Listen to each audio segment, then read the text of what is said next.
Assalamualaikum warahmatullahi wabarakatuh.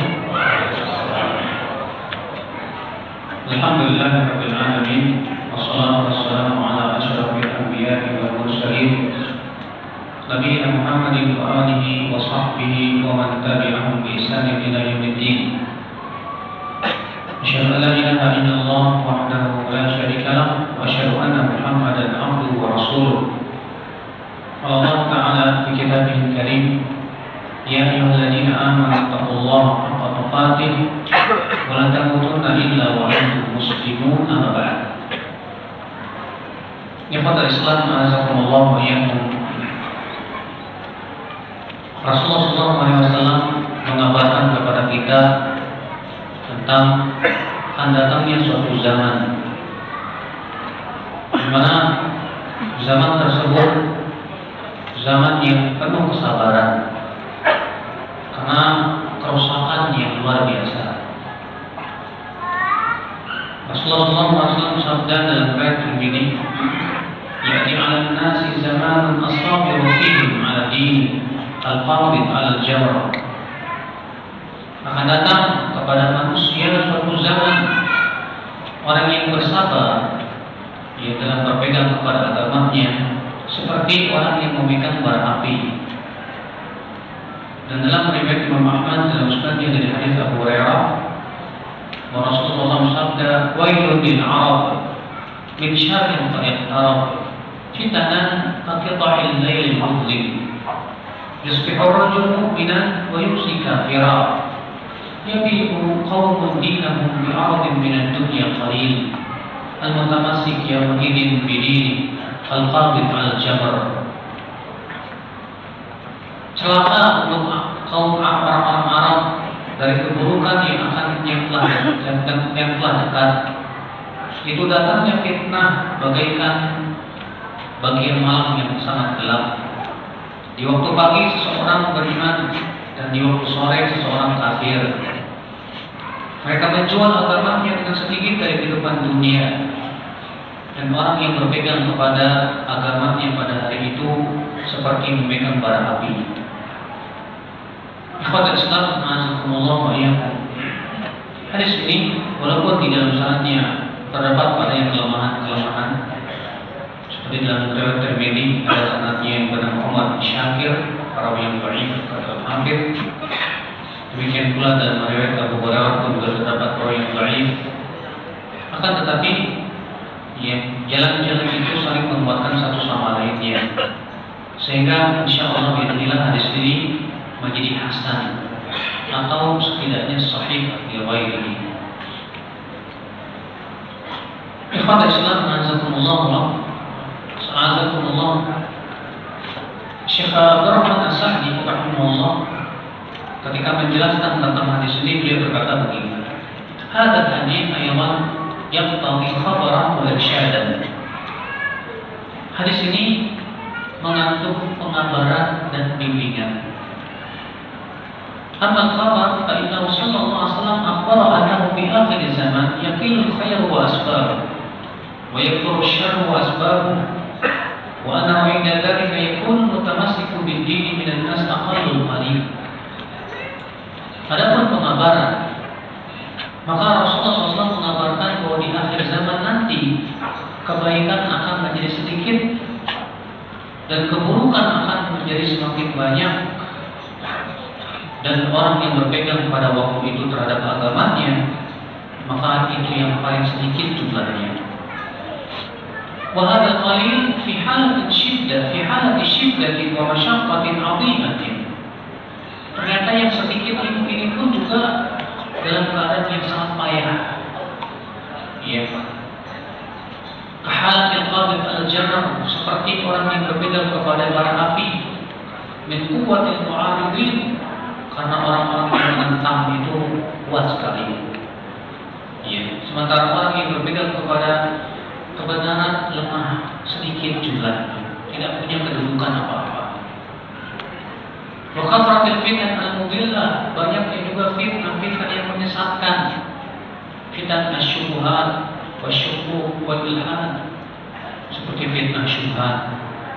Ya, demikian pula berbagai macam hal-hal yang membuat seseorang ragu terhadap agamanya. Fitnah syahwat, demikian pula fitnah syahwat. Wansiraful khalqi ila dunya wa himaquhum fiha. Dan manusia hanya memikirkan dunia pada waktu itu dan tidak peduli dengan agama mereka. Zahiran wa batinan wa dha'fal iman. Ya. Mereka betul-betul secara zahir dan batinnya berpaling dari agama. Yang mereka pikirkan hanya dunia. Iman mereka sudah sangat lemah. Ya, sehingga untuk berpegang, untuk membela agamanya pun juga tidak ada kepedulian lagi. Maka kalau sudah seperti ini, akhwat Islam azakumullah, pasti orang yang berpegang kepada kebenaran hanya sedikit jumlahnya. Dan di saat itu ya akhwat Islam, yang mereka akan terasing. Seperti sabda Rasulullah dalam Muslim apa? Innal Islama bada'a ghariban wa sayaudu ghariban kama bada'a.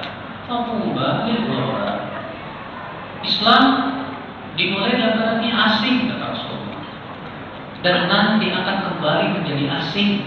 Faquba, tuba bagi orang-orang yang terasing. Apa itu tuba? Kata Rasulullah, syajaratun fil jannah, itu sebuah pohon di dalam surga.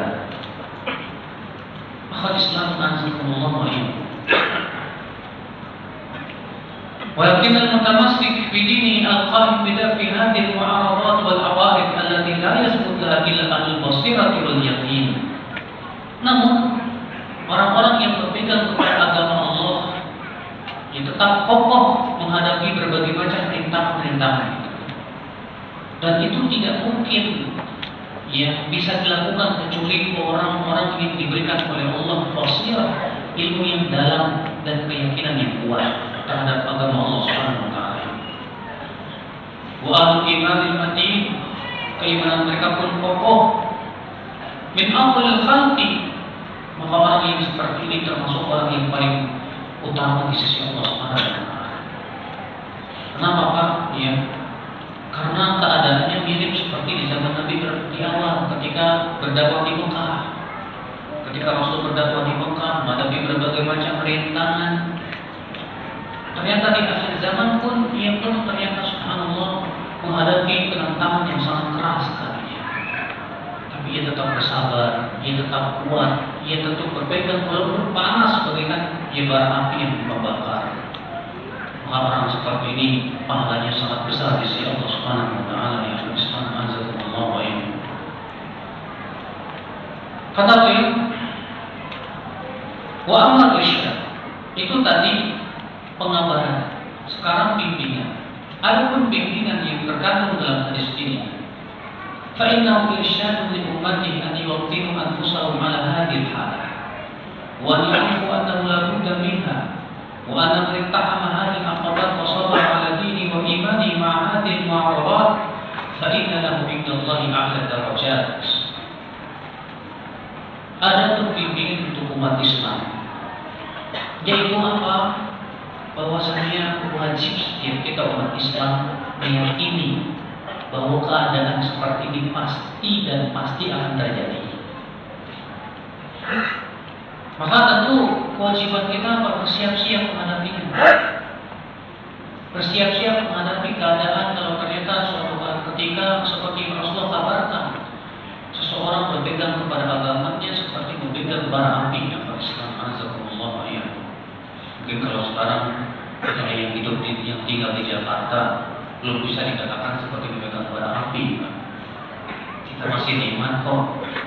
Walaupun memang ada orang yang mencela dan mencela, tapi kita alhamdulillah bisa.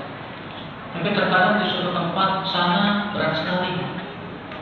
Ya, ketika dia berpegang kepada sunnah diusir, ketika dia berpegang kepada sunnah Nabi SAW dicemoohkan, bahkan dia menghadapi berbagai macam ancaman.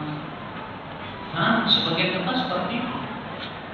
Ya, sampai ada ikhwah kita yang dia datang dari pinggiran Jambi sana, cerita ketika saya di sana kami Ustaz betul-betul masya Allah mau pergi ke masjid saja dilarang, mau masuk ke masjid diusir. Ya. betul-betul berat sekali. Kami berjalan seakan orang asing, orang yang tadinya kenal dan dari awal tidak mau menegur kami kalau di jalan. Betul-betul keadaan yang sangat luar biasa, berat kata mereka ini.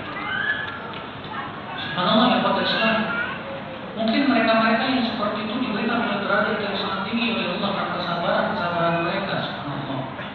Ikhwatul Islam, daripada kita yang ada di Jakarta yang alhamdulillah ya masih diberikan kemudahan, tapi kemudahan yang Allah Subhanahu wa taala untuk berpegang kepada sunnah Nabi sallallahu alaihi wasallam. Ikhwatul Islam, nazakumullah wa iyyakum. Maka kata beliau, hendaklah ia meyakini bahwa keadaan seperti ini pasti akan terjadi suatu ketika nanti, kita tidak tahu.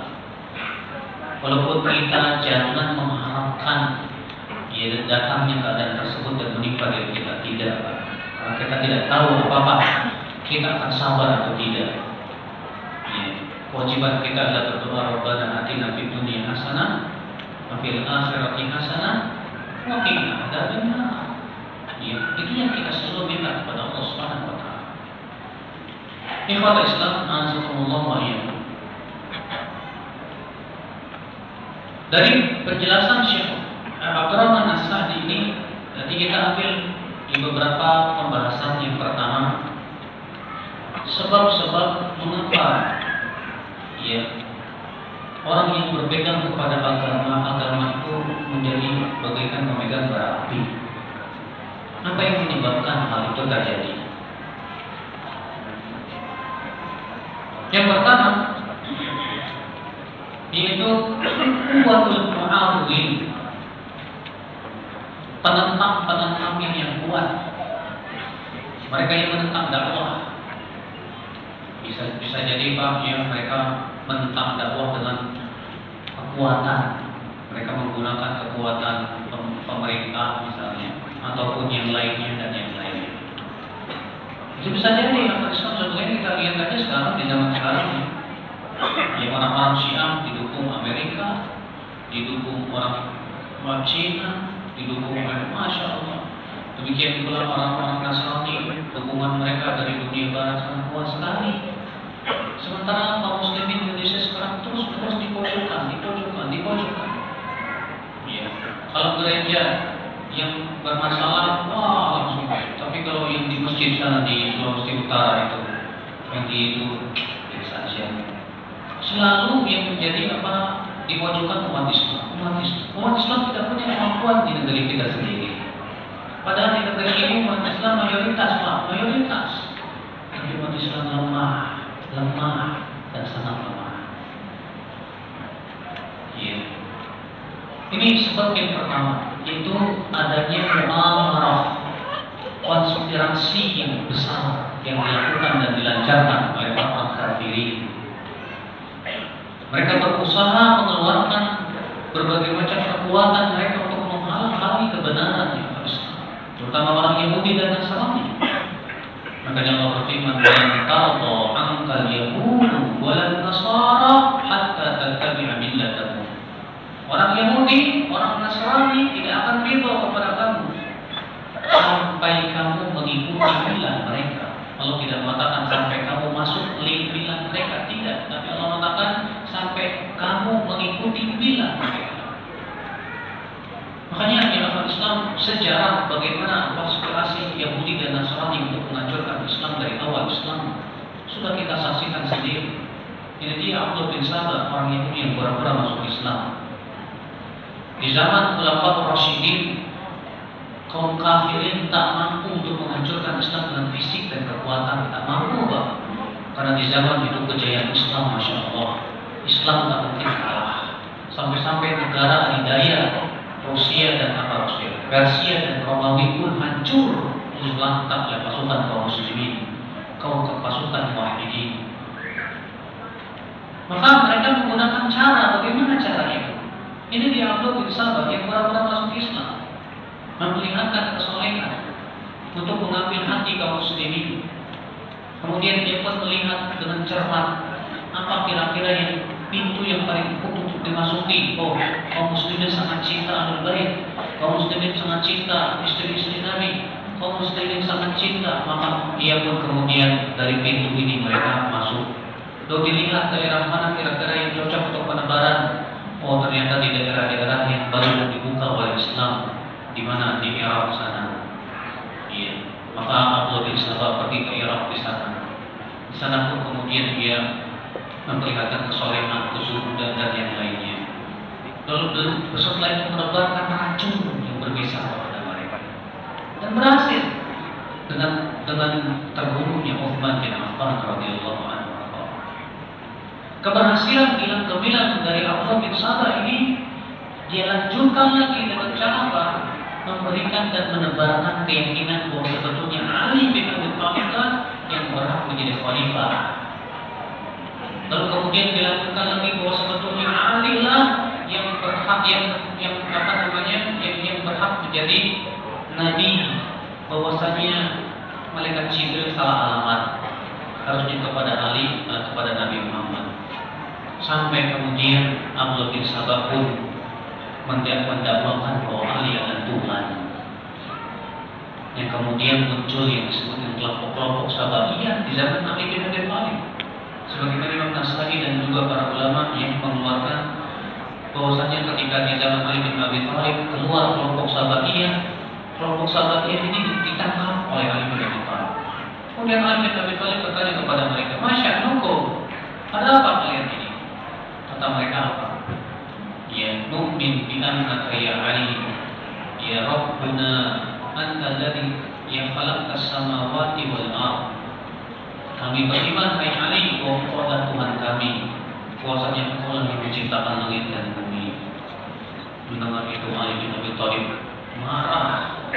Maka kemudian Ali bin Abi Thalib pun menyuruh untuk mengumpulkan kayu bakar. Lalu diancam mereka, jika kalian tidak taubat, aku akan bakar kalian dengan api. Apa kata mereka? Justru kami semakin beriman bahwa Engkau Tuhan, karena tidak ada yang mau ada dengan api kecuali Tuhan. Akhirnya kemudian Ali bin Abi Thalib pun membakar mereka hidup-hidup. Iya. Ikhwata Islam azakumullah. Sampai demikian dahsyat, Pak. Dan ternyata orang-orang Yahudi dan Nasrani tidak berhenti sampai situ. Mereka berusaha untuk memasukkan pemikiran-pemikiran yang menyesatkan ke dalam tubuh umat Islam ini, Pak. Ya, pemikiran Qadariyah yang mengatakan bahwa takdir itu tidak ada. Dari mana? Dari seorang yang bernama Ma'bad al-Juhani.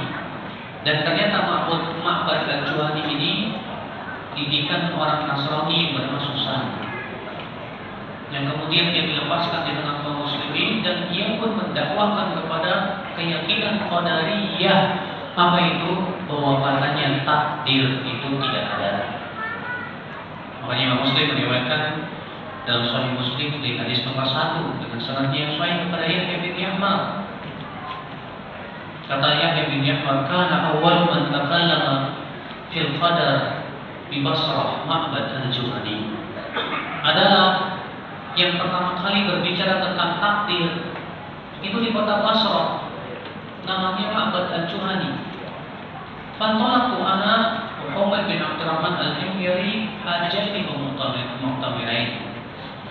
Maka aku bersama temanku Umayyad bin Abdurrahman pun pergilah untuk haji atau umrah.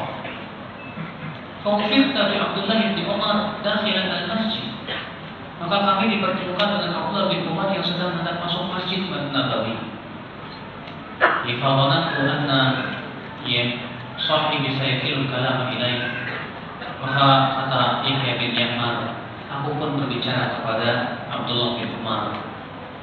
Lalu aku berkata, ya Aba Abdurrahman, innahu dhahara qibalana qaumun yataqaffanuna al-ilm wa yasumuna al-qadar. Hai Aba Abdurrahman, sudah muncul di negeri kami suatu kaum yang mencari-cari ilmu yang aneh. Dan katanya mereka mengatakan takdir itu tidak ada. Wa ada amrun, dan bahwasanya segala sesuatu belum ditakdirkan oleh Allah Subhanahu wa taala. Maka Abdullah bin Umar berkata, "Idza laqita haula fa akhbirhum anni bari'un minhum wa bara'un minni." Kalau kamu bertemu dengan mereka, kabarkan kepada mereka bahwa aku berlepas diri dari mereka dan mereka pun berlepas diri dari. Iya. Ternyata muncul ketika para sahabat masih hidup, Pak, sahabat-sahabat kecil. Pemikiran Qadariyah yang ternyata itu diadopsi dari orang Nasrani. Ternyata ada daur, ada apa? Ya, usaha orang-orang Nasrani untuk memasukkan pemikiran-pemikiran yang menyesatkan dalam tubuh umat Islam. Ya Allah, Islam azzakumullah ya. Demikian pula, ya, munculnya berbagai macam pemikiran Khawarij, apa seperti Khawarij, Syiah. Siapa yang memunculkan melakukan usaha dari Yahudi dan Nasrani? Dan terus, Pak, dari setiap generasi yang mereka berusaha untuk merusak kaum muslimin dengan pemikiran yang menyesatkan. Di zaman Khalifah Al-Ma'mun, ya, Khalifah Al-Ma'mun dikelilingi buku-buku filsafat oleh Raja Romawi, filsafat Yunani, yang kemudian oleh Khalifah Mahmud diterjemahkan ke bahasa Arab. Dan ini balaya azimah, bala yang sangat besar. Kenapa? Karena masuknya ilmu filsafat ini merusak pemikiran-pemikiran besar, semakin menghancurkan pemikiran. Sehingga akhirnya apa? Munculnya para pendewa akal, kaum Mu'tazilah, Jahmiyah, bahkan Sufiyah, bahkan subhanallah akal Islam azakumullah, banyak ilmu Islam pun dimasuki oleh ilmu kalam. Sehingga akhirnya akal Islam kerusakan pemikiran itu dahsyat sekali. Demikian memang semakin jauh dari masa kenabian, semakin sedikit ilmu dan ulama. Dan ketika ilmu dan ulama semakin sedikit, pastilah Pak, syubhat pun semakin merajalela. Sudah begitu tumbuh orang-orang Islam yang tidak mengenal jahiliyah. Tumbuh di dalam Islam orang-orang yang tidak mau mengerti agamanya. Yang mereka pikirkan adalah dunia dan dunia. Maka ini sebab yang kedua. Sebab yang kedua, yaitu kaum muslimin atau umat Islam itu sendiri tenggelam dalam urusan dunia dan ia tidak mau peduli dengan agama Allah Subhanahu wa taala. Imam Abu Dawud juga meriwayatkan di dalam sunannya dan disahihkan oleh Syekh Al-Albani rahimahullah, kata Rasulullah, "Idza tabayatum bil dinah wa akhadtum adnab al-baqar wa raditum biz-zar' sallallahu alaikum dhullan la yanzi'uhu hatta tarji'u ila dinikum." Jika kalian berjual beli dengan cara inah, riba, wa akhadtum adnab al-baqar, kalian mengambil ekor sapi, wa raditum biz-zar', kalian ridha dengan tanaman, wa taraktum jihad, dan kalian tinggalkan berjihad, memperjuangkan agama Allah, sallallahu alaikum dhulla, Allah akan kuasakan kehinaan atas kalian. La yanzi'u, Allah tidak akan cabut kehinaan itu. Kapan? Sampai kapan? Hatta tarji'u ila dinikum, sampai kalian kembali kepada agama kalian. Rasulullah mengatakan sampai kalian kembali kepada agama. Dalam riwayat Tabrani, ya, Rasulullah SAW bersabda, "Yushikul umam an tada'a bikum kama tada'a al-akalatu ala masqatiha." Hampir-hampir umat-umat itu akan saling memanggil untuk menerkam kalian, sebagaimana orang-orang lapar memanggil teman-temannya untuk menyantap hidangan. Para sahabat bertanya, "Wahai Rasulullah, apakah umat Islam pada waktu itu sedikit?" Kata Rasulullah, "Bal antum katsir, walakin gabung tais." Tidak, justru kalian waktu itu banyak jumlahnya, tapi jumlahnya kalian yang banyak itu bagaikan apa? Bagaikan buih yang dibawa banjir.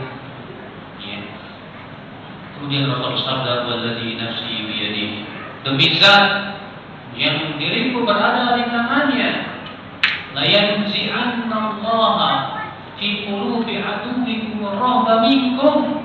Allah akan cabut rasa takut dari hati musuh-musuh kalian kepada kalian. Wala yakdibanna fi qulubikum al-wahn, dan Allah akan lemparkan ke dalam hati kalian al-wahn. Kemudian para sahabat bertanya, "Apa itu wahan, wahai Rasulullah?" Kata Rasulullah, hubbud dunya wa karaatul maut. Cinta dunia dan takut mati. Cinta dunia ini apa yang menyebabkan sunnah semakin hilang? Sebab orang yang cinta dunia sulit rasanya berpegang kepada sunnah pasti. Iya. Ketika seseorang berpegang kepada sunnah, dia akan mendapati, wah ini riba, ini haram, ini yang dan begitu, masya Allah. Iya. Sementara dia mencintai dunia, akhirnya dia mengharapkan segala cara untuk mendapatkan dunia yang akan Islam. Makanya Rasulullah sabda, "Ya'ti 'alan nasi zamanun la yubali an-nasu fihi min aina yatlubu rizq min halal atau min haram." Nanti akan datang suatu zaman, kata Rasulullah, orang-orang sudah tidak peduli lagi dia cari rezeki dari mana, apakah dari halal atau haram, sudah tidak peduli. Yang penting dapat rezeki, udah tidak peduli halal atau haram. Bahkan orang terkadang bilang yang haram aja susah mas, apalagi yang halal. Makanya kalau sudah seperti itu ya apa Islam azakumullah hancur Islam. Ketika manusia berlomba mencari dunia, mencari kedudukan dan tidak peduli lagi dengan agama, mungkin orang yang berpegang kepada agama dianggap ini menghalangi kepentingan saya. Memang betul, dakwah sunnah ini pasti akan menghalangi kepentingan pencinta dunia. Betul Pak. Orang-orang yang berpegang kepada sunnah Nabi SAW dianggap mereka itu sebagai orang yang menghalangi kepentingan dunia mereka. Makanya mereka berusaha dengan berbagai macam cara bagaimana sunnah Nabi SAW ini hilang dari muka bumi. Maka Islam Nabi. Ini sebab yang kedua. Ya kenapa sampai kemudian berpegang kepada agama pada zaman itu bagaikan memegang bara api. Sebab yang ketiga, apa itu? Kasratus syubhat wa qillatul ilm. Sedikitnya ilmu dan banyaknya syubhat. Syubhat merajalela. Syubhat itu Pak, artinya pemikiran yang menyesatkan. Pemikiran yang menyesatkan. Makanya Rasulullah SAW bersabda dalam riwayat yang sudah saya sebutkan tadi, "Wailul lil Arab min syarri qad tarab fitanan qatfa'il lailil mudmin yusbihul mu'minu yusbihu ar-rajul mu'minan wa yumsi kafiran yabi'u qaumun dinahu bi 'aradin min ad-dunya qalil." Kata Rasulullah SAW, celaka buat orang Arab. Kata para ulama Arab yang dimaksud di sini Islam. Ya. Kenapa disebut Arab? Kenapa? Karena Islam muncul dari Arab. Celaka untuk Arab dari keburukan yang telah dekat, yaitu munculnya fitnah-fitnah bagaikan malam yang kelam. Di waktu pagi seseorang itu masih mukmin, di waktu sore dia sudah kafir. Maksudnya bagaimana? Di waktu pagi masih mukmin, di sore sudah kafir. Al-Hasan Al-Basri memberikan penjelasan. Maksudnya di waktu pagi dia masih mengharamkan darah seorang muslim, di waktu sore dia sudah menghalalkan darah seorang muslim. Kok bisa begitu? Saking kuatnya syubhat.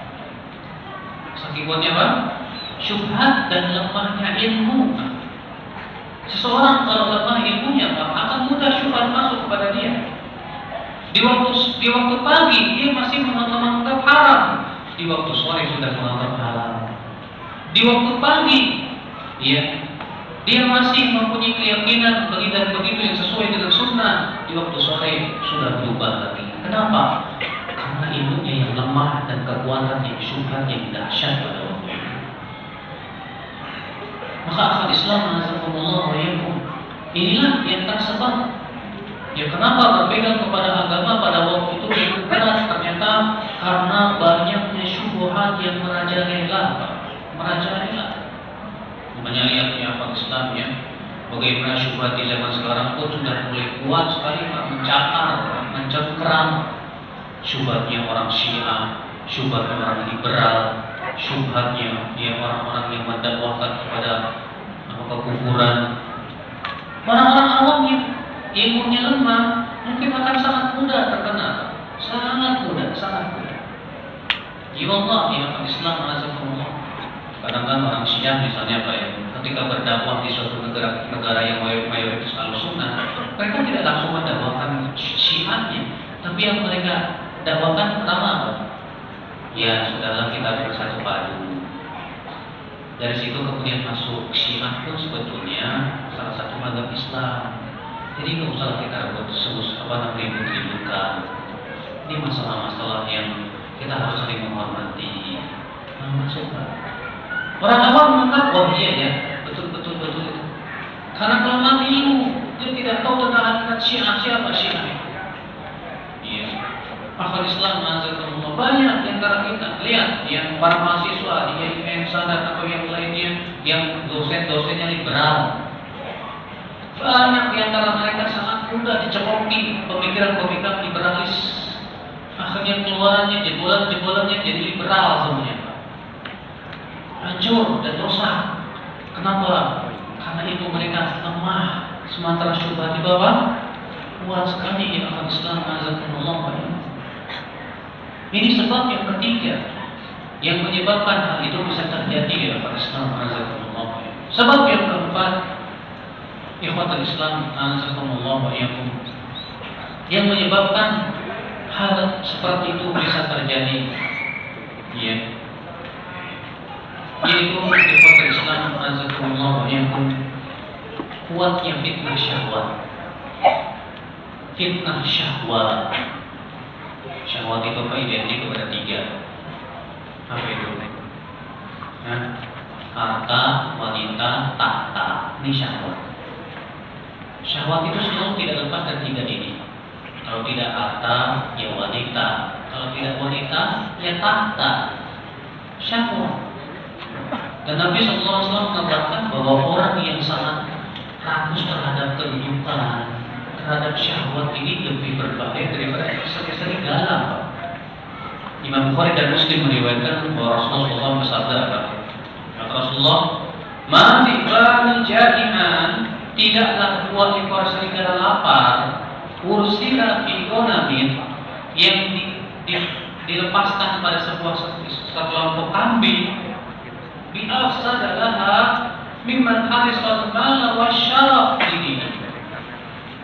Tidaklah sebuah serigala lapar tersebut lebih merusak dari orang yang rakus terhadap harta dan kedudukan, dan itu merusak agama mereka. Nah, akhwat Islam, terkadang orang cinta harta tidak peduli halal dan haram. Orang cinta kedudukan, bagaimana supaya saya bisa menduduki sebuah kedudukan, tidak peduli halal dan haram. Subhanallah, pada Islam azakumullah ya. Fitnah syahwat, ia dahsyat sekali. Kita lihat di Indonesia fitnah syahwat luar biasa Pak. Fitnah wanita, jangan tanya. Di televisi setiap iklan nggak lepas dari cewek Pak. Yang namanya AWW, masya Allah, di mana-mana. Ya, di jalan-jalan, di pasar-pasar, berpakaian pakai telanjang. Di waktu malam banyak makhluk halus kelayakan. Ya.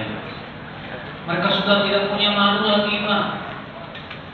Bahkan mereka menganggap semakin terbuka aurat semakin dianggap modern. Iya. Mungkin kalau seperti itu jadinya suku asmat lebih modern dari mereka. Iya. Kalau Islam nazakumullah wa subhanallah. Terkadang seseorang yang berpegang kepada ahli yang sudah ngaji pun tak tahan dengan fitnah syahwat ini Pak. Iya.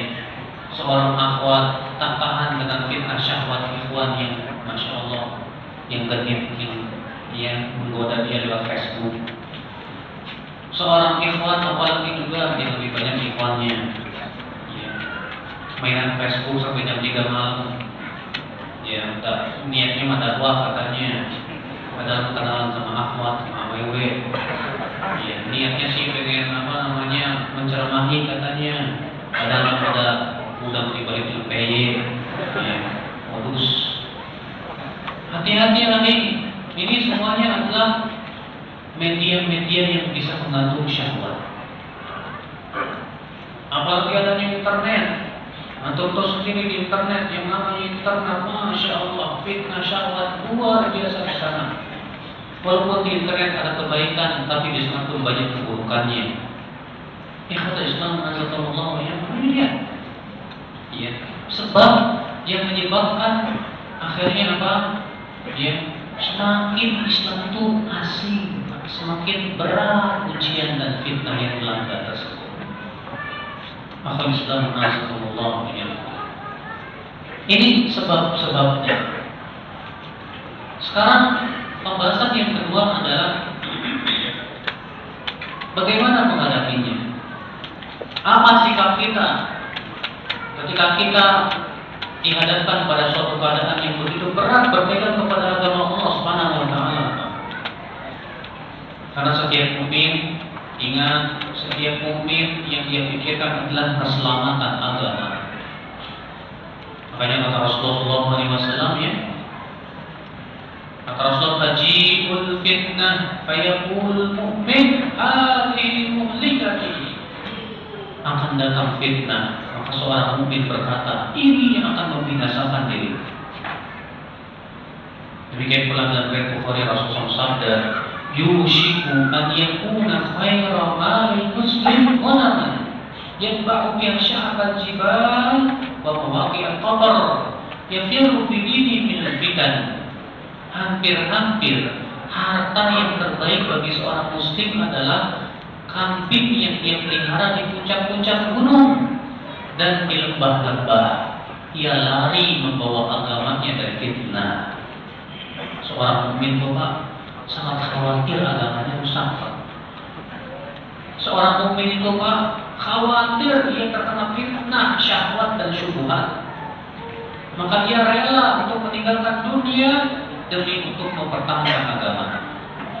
Makanya Rasulullah mengatakan hampir-hampir harta yang paling baik bagi seorang muslim adalah kambing yang dia pelihara di puncak-puncak gunung dan di lembah-lembah. Ia lari membawa agamanya dari fitnah. Kenapa ia lari? Karena ia berpikir keselamatan, segala keselamatan adalah dalam agama, bukan dunia. Ikhwatul Islam azzakumullah ya. Maka di akhir apa yang harus kita lakukan? Yang pertama, selalu kita menuntut ilmu. Menuntut ilmu itu ini jalan yang sangat penting. Ya. Duduk di majlis taklim dan terus menuntut ilmu Allah Subhanahu wa taala. Jangan tinggalkan menuntut ilmu, terus menuntut ilmu. Karena dengan ilmu itu kita bisa mengetahui pada hak dari batil. Dengan ilmu itu kita bisa menilai segala sesuatu pada tempatnya. Dengan ilmu tersebut kita pun bersikap dengan sikap yang benar, bukan salah. Ya, tepat dengan ilmu. Makanya Nabi SAW ketika mengabarkan akan musibah-musibah dan bala yang akan terjadi di akhir zaman, di antara yang Nabi SAW berikan kepada kita solusinya apa? Menuntut ilmu. Beliau bersabda apa? Kepada para sahabat, "Innakum asbahtum fi zamanin katsirin fuqara'u qalilin fuqara'u katsirin fuqara'u qalilin su'alu al-amalu fi khairun min al-'am wal ilm wa sayati zaman kata Rasul katsir fuqara'u qalil fuqara'u katsir su'alu qalil fuqara'u al-ilmu khairun fi khairun min al-'amal." Kalian wahai para sahabat sedang hidup di zaman yang ulamanya banyak, penceramahnya sedikit, yang minta-mintanya sedikit, yang memberinya banyak, dan beramal di zaman ini lebih baik dari berilmu. Dan nanti kata Rasulullah akan datang suatu zaman yang ulamanya sedikit, penceramahnya banyak, yang minta-mintanya banyak, yang memberinya sedikit. Dan berilmu di zaman itu lebih baik dari beramal.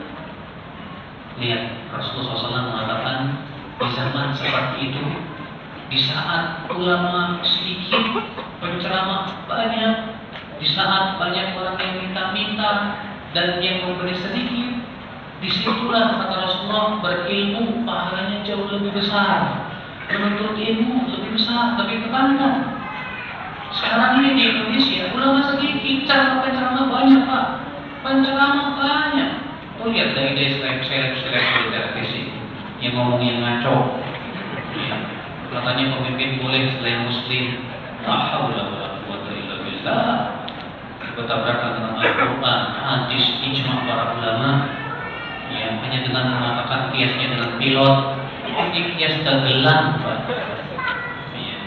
Tuh lihat ada seorang kiai ngaji yang mengatakan jenggot kami goblok. La ilaha illallah. Musibah, Allah musibah di zaman sekarang. Ulama sedikit, penceramah banyak, yang minta banyak. Banyak di zaman sekarang yang minta. Oh banyak Pak, bahkan jadi apa? Mata pencarian. Mungkin, masya Allah, ya penghasilannya lebih gede dari antum. Iya. Subhanallah, akan Islam mengajak. Kata Rasulullah, yang minta banyak, yang memberi sedikit. Apa kata Rasulullah yang dilakukan di zaman itu? Berilmu di zaman itu lebih baik daripada bukan berarti ilmu tidak diamalkan. Maksudnya di sini Rasulullah menekankan di zaman itu hendaknya kita banyak-banyak menuntut ilmu, tidak lepas dari majelis taklim. Ya, terus kita berusaha menambah ilmu kita. Walaupun ingat, jangan sampai ilmu pun menjadi bumerang yang akan mengantarkan kita ke neraka akibat daripada kita tidak mengamalkan ilmu tersebut. Ya.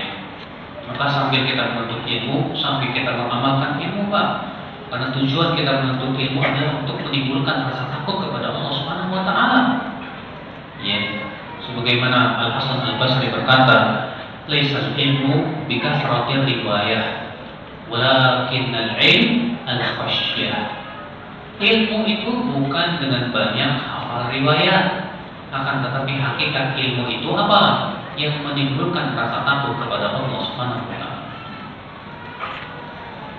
Ini yang pertama, Pak. Apa itu? Jangan lupa dan terus jangan pernah berhenti dari menuntut ilmu. Mendatangi majelis taklim. Duduk di sana. Ya. Yang kedua, ikhwan Islam, azakumullah wa iyyakum. Yang harus kita lakukan di zaman tersebut juga, Pak, kita selalu meminta bimbingan para ulama. Hati-hati apabila kita menjadi orang yang berlebih berbangga dengan rauh sendiri daripada bimbingan para ulama. Ada apapun, tanya ulama. Jangan mengedepankan rauh sendiri dan pendapat sendiri. Di zaman sekarang, orang-orang merasa bangga dengan tauhidnya. Pada kata Rasulullah, "Salatun minal muhlikat." Ada 3 perkara yang termasuk membinasakan, kata Rasulullah. Apa 3 perkara yang membinasakan itu? Yang pertama, syuhun muta'un, kebakhilan yang ditaati. Wa hawan muttaba'un, hawa nafsu yang diikuti. Dan yang ketiga apa? Wa ijabu kulli sahibi rabbi bi rabbi. Kulli sahibi rabbi bi rabbi. Setiap orang berbangga dengan pendapatnya sendiri-sendiri. Tidak pernah mau tanya ulama, tapi dia merasa dirinya masya Allah. Baru belajar Arba'in Nawawiyah aja udah berkata menteng, Pak, udah ngomong pintar masalah agama. Baru belajar Bulughul Maram aja, masya Allah, bagikannya seorang ulama, alim ulama di berfatwa sana sini. Ya, padahal di zaman Imam Ibnu Hajar, Bulughul Maram itu untuk siapa, Pak? Taisiran lil mubtadiin, kata beliau. Ya, aku menulis Bulughul Maram itu memberikan kemudahan untuk para pemula. Ya, kalau di Indonesia orang yang menguasai Bulughul Maram itu udah ulama. Di zaman Ibnu Hajar itu buat pemula. Masya Allah, apa Islam azakumullah. Hati-hati, amin azakumullah ya. Ya. Jadi yang kedua adalah bertanya kepada para ulama. Lihat bagaimana contoh para tabi'in ketika muncul sesuatu di zaman mereka, tanya dulu ke sahabat. Sudah saya sebutkan tadi, contohnya ketika muncul Simak bin Al-Juhani di kota Basrah, membawa pemikiran bahwasanya takdir itu tidak ada. Maka Yahya bin Yahya dan Umayyah bin Abdurrahman al-Himyari pun pergilah ke Mekah sambil haji sambil umroh, dan tujuan utama mereka ingin bertemu dengan para sahabat mempertanyakan tentang masalah ini. Mereka pun datanglah dan mereka bertemu dengan Abdullah bin Umar radhiyallahu anhu dan mempertanyakan tentang masalah seperti ini. Ini penting, Pak. Iya. Sebab para ulama itu yang lebih dalam di pemahamannya, lebih jauh pandangannya, dan lebih masya Allah yang teliti di dalam memberikan kepada kita solusi. Nah ini akal Islam. Namun yang harus dihindari yang pertama, jangan sampai salah memilih ulama. Ya, dengan cara menganggap ulama ternyata bukan ulama. Ini sebuah kesalahan yang fatal. Ya, biasanya orang seperti ini mengulamakan orang yang bukan ulama karena mengikuti hawa nafsu. Saya berikan contoh aja. Ya, orang-orang yang doyan bom bunuh diri itu ya. Yang dia rujukan, siapa ulama kamu? Orang kami Usama bin Laden. Allah benar, Pak. Saya masih ingat sekitar beberapa tahun yang lalu setelah saya membuat kajian di Al-Azhar Manokofi itu yang berjudul tentang masalah bom bunuh diri. Setelah kajian ada pemundok di besar, dia ngajak debat sama saya berdebat sama Ustaz. Ya, silakan tanya ke saya. Di belakang masjid saya berdua sama dia. Dia bilang, ya, saya tidak setuju dengan antum katakan bahwa bunuh diri bukan jihad. Kata saya, kamu tidak dengan kajian saya tadi. Saya bawakan pendapat ulama kan. Saya bawakan para Syekh Ibnu, Syekh Utsaimin, Syekh Fauzan dan para ulama di dunia. Apa jawab dia? Saya juga punya ulama. Siapa ulama kamu? Usama bin Laden. Usama bin Laden bukan ulama. Iya. Ini orang sekolah pun juga nggak lulus. Tapi ketika ada semangat jihad yang sangat tinggi, yang kemudian dia memang juga punya duit karena bin Laden itu ulama paling kaya di Saudi. Itu, masya Allah, akhirnya yang diulamakan yang sesuai dengan hawa nafsu dan syahwat mereka. Wah, ini bahaya, Pak. Kalau sudah mengulamakan orang yang bukan ulama dan tidak berhak untuk menjadi ulama, ini yang sangat berbahaya. Ya. Sebab kalau sudah mengulamakan orang yang bukan ulama, dia akan ikuti fatwanya dan dia anggap itu sebagai sebuah kebenaran. So dia menganggap, itu apa? Siapa itu Syekh bin Baz penjilat? Syekh Utsaimin duduk penjilat, katanya itu dalam haid dan nifas. La haula wala quwwata illa billah. Ini sikap yang sangat berbahaya. Yang pertama, Pak, mengulamakan orang yang bukan ulama. Yang kedua, menghina para ulama dan tidak menghormati mereka. Kenapa? Karena ternyata ulama itu tidak sesuai dengan keinginan dan hawa nafsu dia. Tidak sesuai dengan pendapat dia. Karena pendapat dia berdasarkan kepada semangat. Sedangkan ulama berpendapat dengan apa? Ilmu. Dan sering kali banyak di zaman sekarang para pemuda yang sedang dibakar semangat, Pak, semangat. Ternyata fatwa ulama tidak sesuai dengan semangat mereka. Oh, langsung dicemoohkannya ulama itu. Wah, apa itu? Iya. Subhanallah, ikhwat Islam, azakumullah ya. Sebuah contoh misalnya dahulu ketika Syekh bin Baz, Syekh Albani rahimahullah terjadi kejadian di mana di Palestina, di mana kaum muslimin betul-betul dibunuh di ini. Syekh Albani rahimahullah berfatwa lebih baik mereka yang di Palestina yang tidak punya kemampuan itu hijrah saja. Wah, itu habis Syekh Albani. Ya. Dia habis yang dianggapnya menggembosi, dianggapnya dan yang lain-lain. Padahal fatwa Syekh bin Baz pun juga demikian sama. Ya. Mereka berbicara dengan ilmu, bukan dengan hawa nafsu dan punya hujah. Tapi itulah ketika semangat membara, Semangat inilah yang meluluh lantakan keilmuan seorang hamba. Tidak melihat dengan keilmuan, akan tetapi dengan apa? Dengan semangat dan semangat. Makanya Syekh Utsaimin jauh-jauh hari waktu beliau masih hidup selalu mengingatkan al-awatif al-awasif, hanya sebatas semangat itu bagaikan angin ribut hati-hati. Ya, itu bisa memporak-porandakan ya Islam. Minta bimbingan para ulama, minta tanya, ya bagaimana kami harus bersikap, bagaimana di zaman sekarang banyak, maaf ya Pak, penuntut ilmu itu ulamanya WhatsApp, Google dan yang lain. Facebook, kalau ada di share di Facebook atau di WhatsApp, wah, sesuatu yang membuat membakar hati dan kesal, kita pun juga merasa kesal dan yang lainnya, di share. Gak pernah berpikir, saya mau tanya dulu ke Ustaz, kira-kira ini boleh nggak saya share? Gak pernah kita berpikir seperti itu kan? Kenapa? Karena kita sudah terbakar dulu hati kita. Kalau sudah terbakar hati kita, yang kita pikirkan satu, saya ingin kasih tahu yang lain. Gak pernah terpikir gimana sebetulnya dalam sikapi hal seperti ini.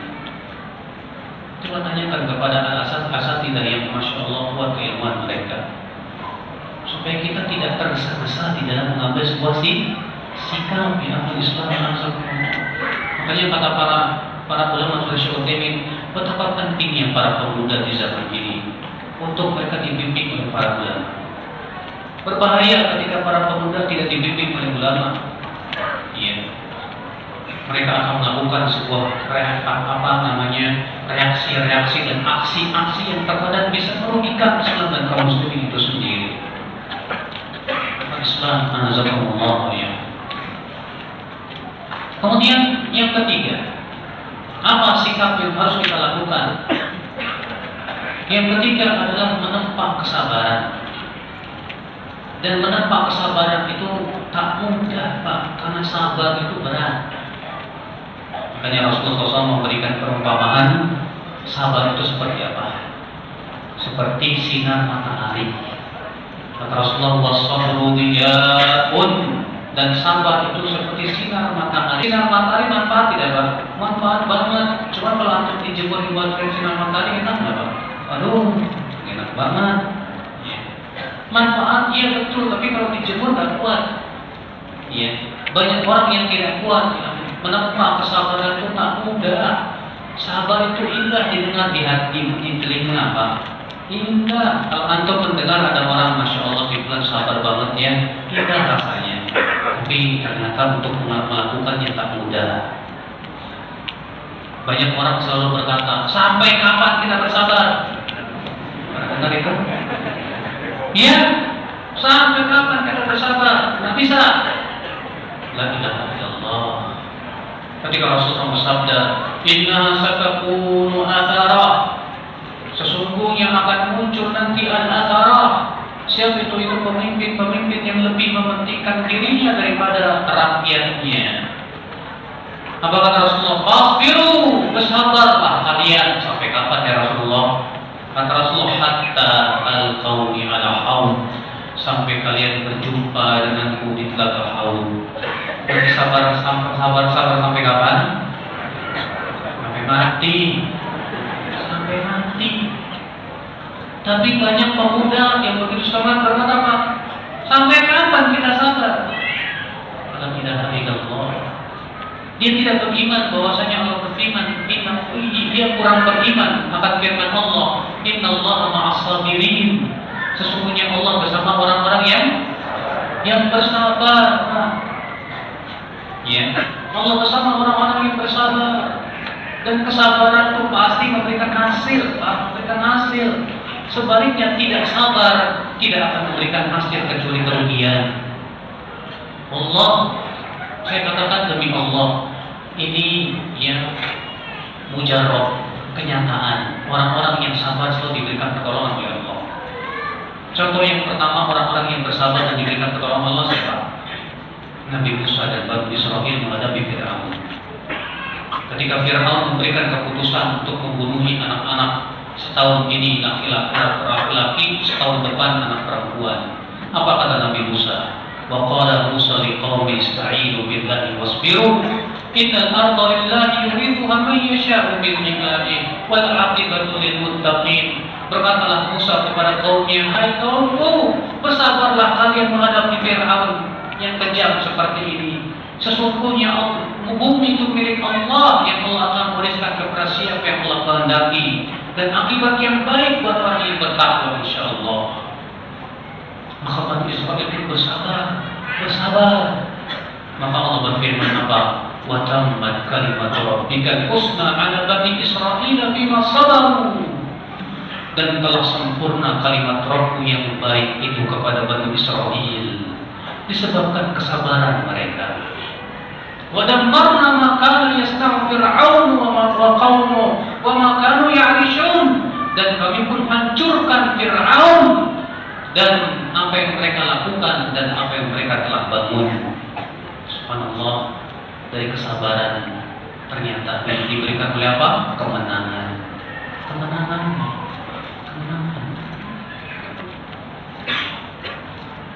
Lihat kesabaran Imam Ahmad menghadapi siapa? Khalifah yang punya pemikiran menyesatkan, Khalifah Mahmud, Al-Mu'tasim dan Al-Wathir. Bahkan Imam Ahmad disiksa 2 tahun namanya, hanya untuk dipaksa mengatakan Al-Quran makhluk. Tetapi Imam Ahmad tidak mau. Banyak ulama dibunuhi di zaman itu. Bahkan sampai Imam Syafi'i pun lari ke Mesir. Iya, banyak ulama yang ditangkapi, dipaksa Ahlus Sunnah untuk meyakini keyakinan Mu'tazilah dan dipaksa untuk mengatakan Al-Quran makhluk. Maka Imam Ahmad pun kemudian ditangkap dan diseret ke penjara. Ketika dia hendak dibawa ke ruang eksekusi dan beliau akan disiksa, tiba-tiba ada seorang pencuri memegang tangan Imam Ahmad dan berkata, hai kamu kenal saya? Kata Imam Ahmad, siapa kamu? Saya tidak kenal. Saya Abdul Haytham. Saya perampok nomor 1 di negeri ini. Dan saya sabar disiksa selama 16 tahun untuk merampok. Maka kamu bersabarlah di atas agama. Kata Imam Ahmad apa? Ini yang membuat saya semakin kuat. Beliau 2 tahun lamanya disiksa, dicambuk untuk mengatakan Al-Quran makhluk. Tetap Imam Ahmad gak mau. Ketika ada seorang murid yang berkata, ya Aba Abdillah, kenapa apa sih susahnya kamu ucapkan Al-Quran makhluk? Kamu akan diselamatkan. Kata Imam Ahmad, keluar kamu, coba lihat di luar ada siapa.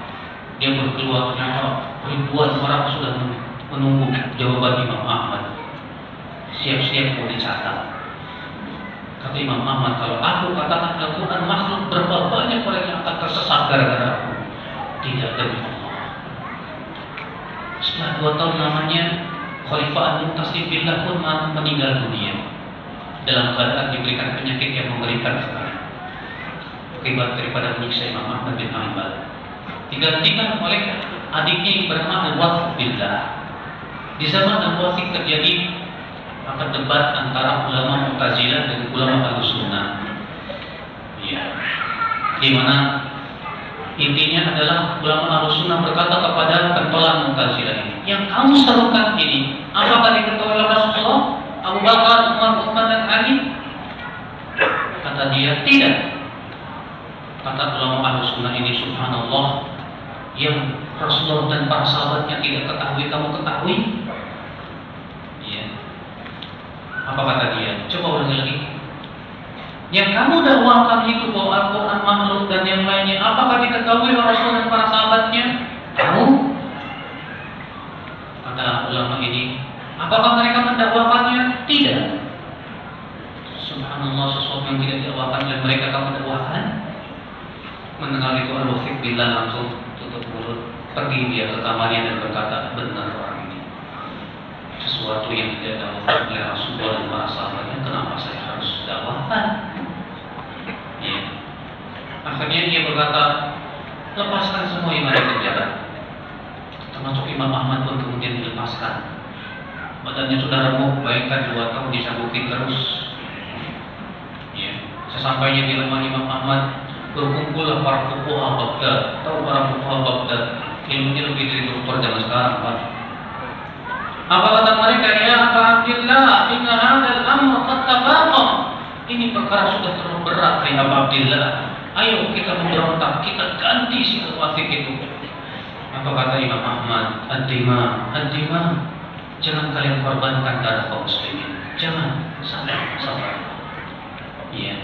Terus berdebat, akhirnya Imam Ahmad terus buatkan hujah sampai para fuqaha pun akhirnya mengikuti. Yang kita Imam Ahmad, mereka bersabar.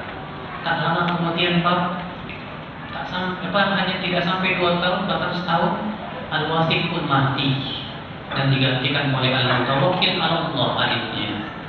Dan ternyata Al-Mutawakkil ala Allah diam-diam dia cinta kepada sunnah. Di zaman Al-Mutawakkil ala Allah kebalik 180 derajat. Apa yang terjadi? Ahlus Sunnah dimenangkan, Mu'tazilah diuber-uber, mereka yang masukkan ke penjara. Itu akibat kesabaran. Sabar, mengikuti perintah Nabi untuk sabar. Ternyata tak lama, Pak, tidak lama. Alhamdulillah Allah tolong Imam Ahmad bin Hanbal. Bahkan Imam Ahmad pun dimuliakan semulia-mulianya. Bahkan semenjak itu Imam Ahmad digelar sebagai Imam Ahlus Sunnah wal Jamaah.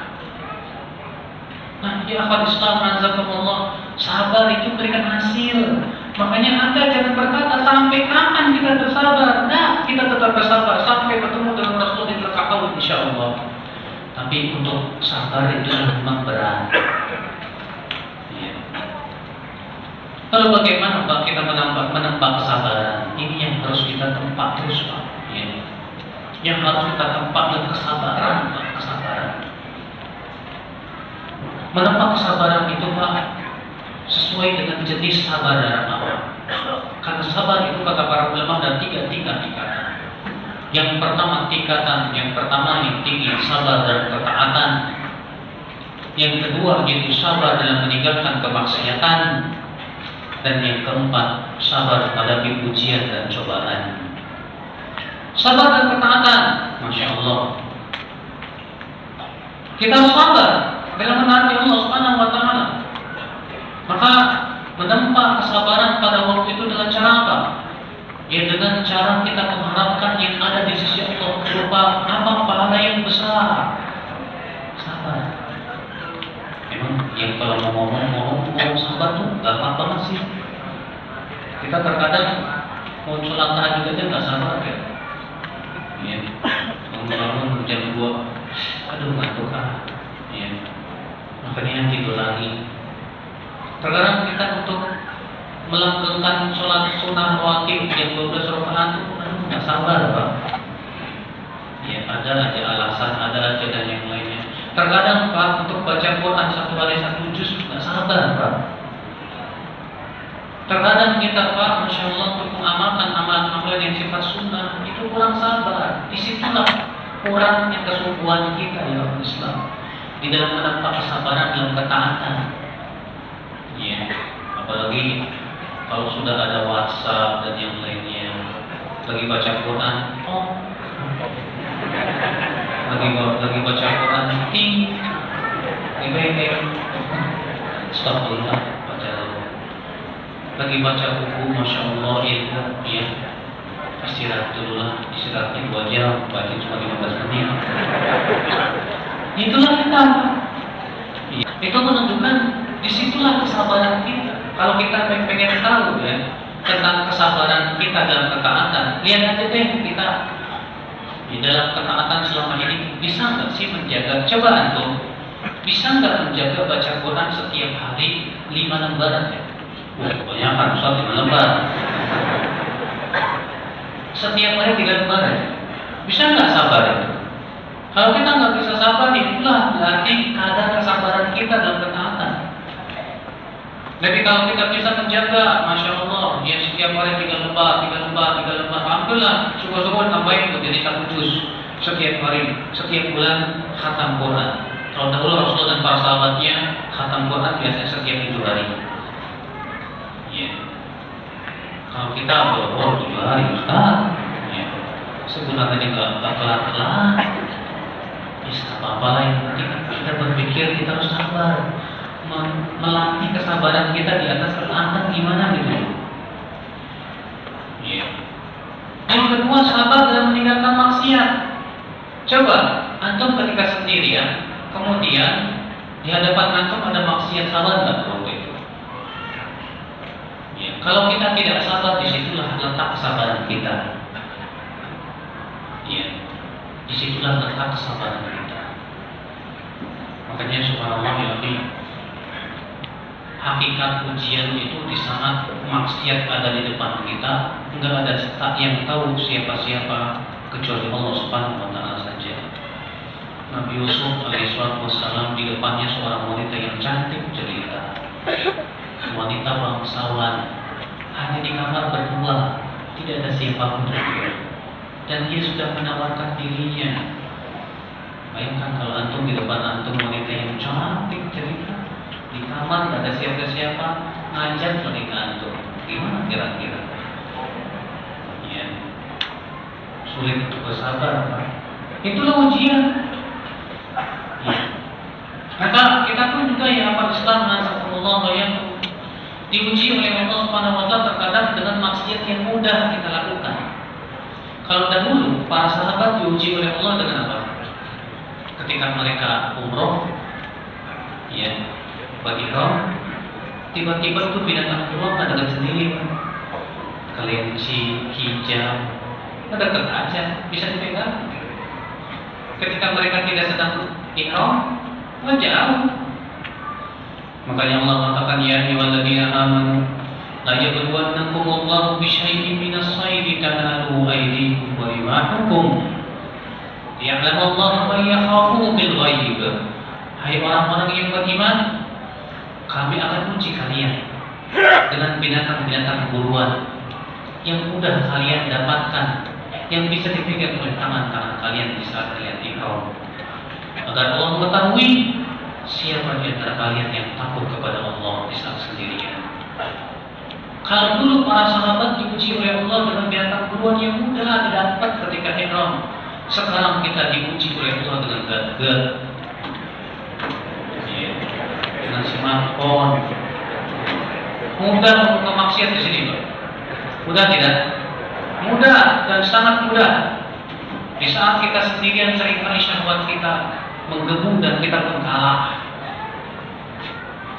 Maka Allah uji di zaman sekarang dengan maksiat di depan mata, agar Allah mengetahui siapa di antara kita yang takut kepada Allah. Ya. Kata Islam azakumullah.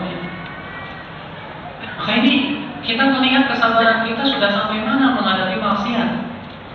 Ternyata, aduh, seringkali kandas.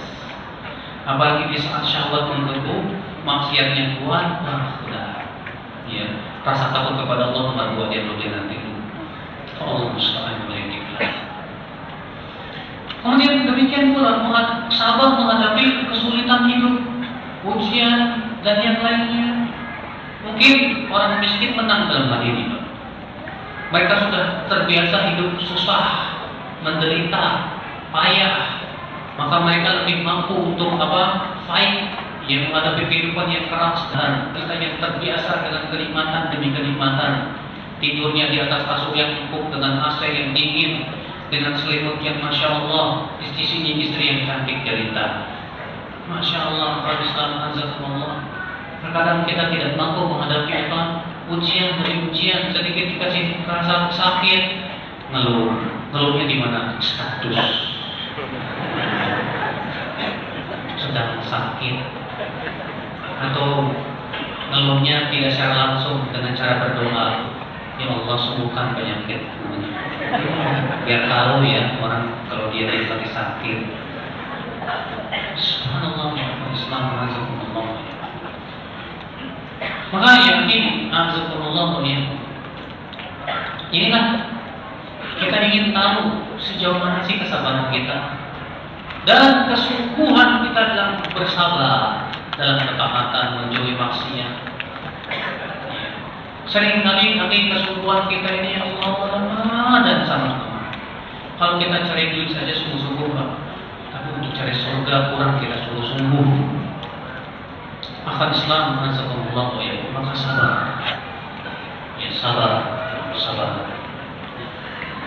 Kata Rasulullah SAW dalam Al-Bukhari Muslim, as-sabiru fi, orang yang bersabar di zaman itu kal-qabid 'alal jamr, seperti orang yang memegang bara api. Akhwat Islam, azakumullah ya.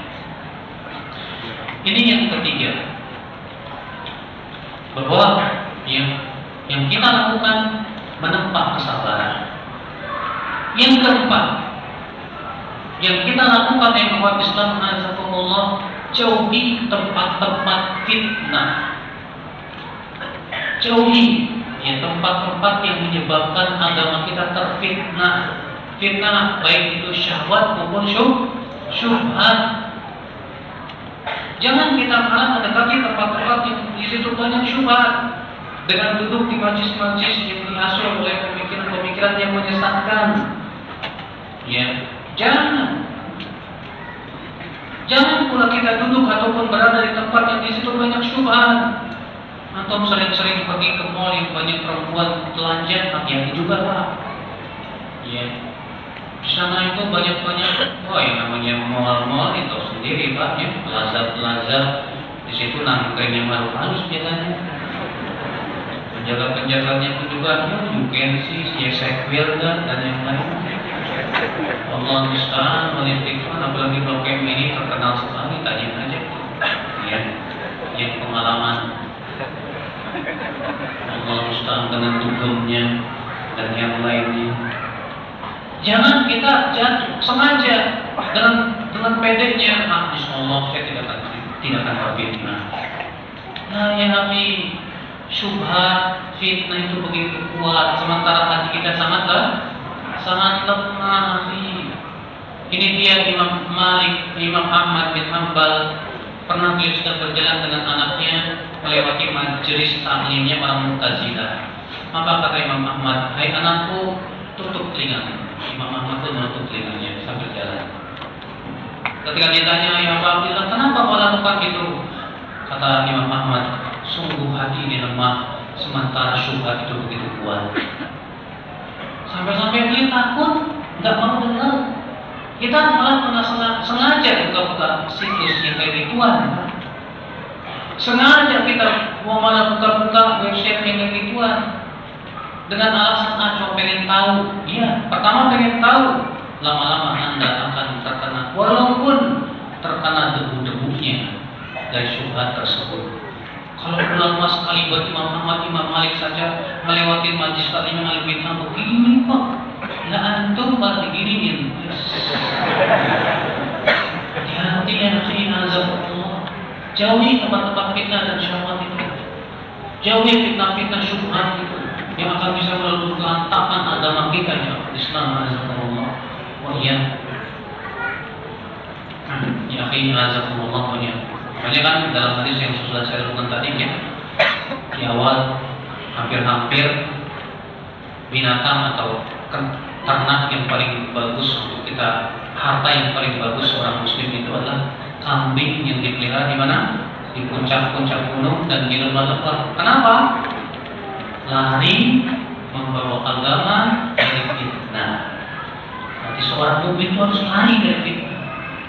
Lari semuanya. Ya, Ustaz, kenapa ya saya tidak bisa lepas dari maksiat? Tanya, apa yang membuat kamu terus berbuat maksiat? Ini Ustaz, HP, smartphone, dah lempar aja. Jual tuh HP, ya, nggak apa-apa. Aku punya HP jadul yang cuma buat telepon sama melempar anjing. Ya. Gak masalah daripada antum terfitnah terus. Bukan yang enggak terus, akhirnya enggak lepas hidup daripada maksiat demi maksiat. Gara-garanya ternyata handphone, lebih baik handphonenya dilemparin aja. Keselamatan agama segala-galanya yang Islam. Nanti saya nggak bisa WhatsApp lagi, gampang itu WhatsApp. Ya, nggak penting, nanti nggak bakal ditanya oleh mereka muka dan nakir kenapa nggak WhatsAppan.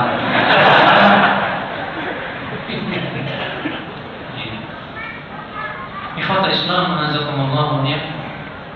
Nah, inilah yang Islam kita harus berusaha untuk lari dan lari dari fitnah. Lari. Jangan mendekati tempat-tempat yang di situ banyak fitnah.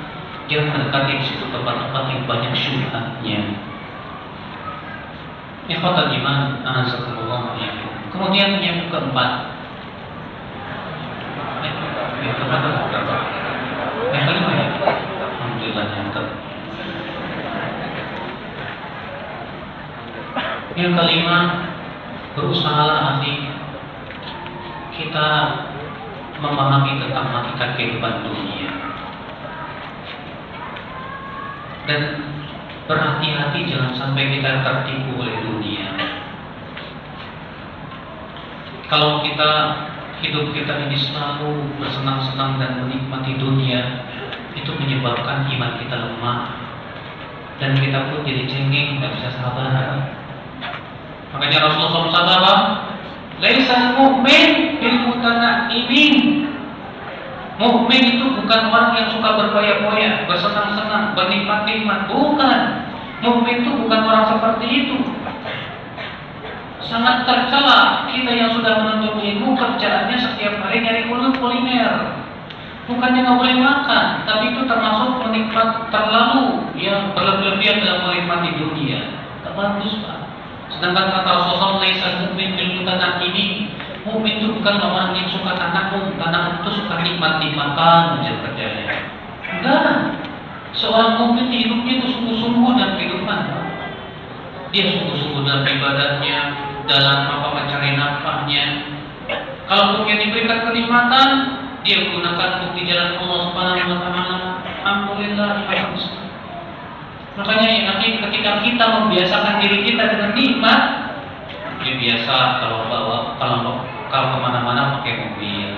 Coba kalau naik motor, biasanya nggak sabar, ataupun jalan kaki. Bukan berarti saya katakan antum jangan pakai mobil, enggak. Maksudnya jangan memanjakan diri kita dan menjadikan kita selalu menikmati berbagai macam kenikmatan dunia. Itu sering kali menyebabkan kita akhirnya apa? Tertipu dengan dunia.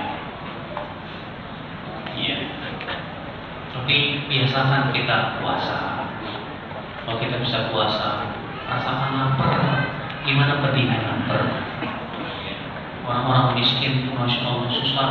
Saya ingin merasakan mereka dengan cara berpuasa. Sehingga kita pun pada waktu terbiasa menahan lapar. Alhamdulillah. Sebab antum tahu sendiri Pak ya, mendekati zaman Dajjal, Rasul mengabarkan akan ada 3 tahun yang sangat kering, tidak ada makanan sama sekali. Maka Rasulullah dibaina yaday Dajjal 3 tahun sebelum Dajjal. Apa itu? Ya, ada tahun-tahun yang sangat kering. Tahun pertama Allah menahan setengah air hujan. Tahun kedua Allah menahan 3/4 air hujan. Tahun ketiga Allah menahan hujan sama sekali. Kata Rasulullah di saat itu tidak ada makanan. Makanan kaum mukminin hanyalah subhanallah, alhamdulillah, la ilaha illallah, Allahu akbar. Masya Allah. Ketika Dajjal dan kaum muslim bertemu dengan seorang sahabat yang bernama Abu Ruqayyah At-Tamimi, apa kata Dajjal? Kapan Dajjal akan muncul? Di saat danau Tiberias atau Tobaria itu kering. Lah kalau danau itu kering berarti apa? Kering dunia ini. Ya, mata air Zuhur pun kering. Berarti kering dunia ini. Tidak ada makanan. Di saat itulah Dajjal keluar membawa air dan gunung roti. Siapa yang tidak akan terfitnah? Saat tidak ada makanan, orang sangat butuh makanan, tiba-tiba Dajjal membawa air dan gunung roti. Bersamanya api, kata Rasulullah, api itu hakikatnya air surga Allah. Dan api, air yang Dajjal itu hakikatnya api neraka. Siapa yang tidak akan terfitnah? Hanya benar kata Rasulullah, tidak akan tegak hari kiamat sampai orang-orang berharap munculnya Dajjal. Dan susah sekali hidup di zaman itu. Makanya ya kita sungguh-sungguh dan sekarang ini mempersiapkan segala-galanya. Kalau pada Allah kita mendapatkan tahun-tahun yang sulit seperti itu, nggak ada makanan, nggak ada minuman, ternyata apa? Makanan kaum mukminin. Subhanallah, alhamdulillah. Kenapa jadi makanan, Pak? Karena begitu merasa lezat dengan zikir, sehingga zikir itu menjadi makanan hati. Dan ketika hati itu telah menjadi tenang dan tenteram, itu menjadi makanan yang untuk badan dan tubuhnya. Diberikan oleh Allah kekuatan untuk dirinya. Makanya Rasulullah SAW mengatakan apa? Kepada para sahabat, para sahabat, sebagai sahabat ada yang puasa terus menerus. Kata Rasulullah, kalian ya jangan berpuasa terus menerus. Apa kata para sahabat? Wa innaka ya Rasulullah tuwasil. Buktinya apa ya Rasulullah? Puasa tiap hari terus menerus. Kata Rasulullah, inilah sifat hatiku. Aku tidak sama dengan kalian. Aku ini diberikan oleh Allah makan dan minum. Ya, oleh Allah Subhanahu wa Ta'ala. Dan rupanya makanan dan minum di sini maksudnya makanan rohani yang berakibat kepada kekuatan badan. Berarti si mukmin yang pada waktu itu menjadi makanannya zikir itu adalah si mukmin yang betul-betul membiasakan diri dengan zikir. Sekarang kita sudah biasakan dengan zikir apa belum? Sudah kita biasakan diri dengan ketaatan demi ketaatan sehingga kita merasakan kenikmatan dengan ketaatan itu yang Islam. Azakumullah iyyakum. Nah inilah ini azakumullah. Semoga yang saya sampaikan kepada hari ini bermanfaat dan terutama bagi saya bisa kita amalkan bersama yang Islam dalam kehidupan ini. Wabillahi taufiq, dan kita menunjukkannya jauh.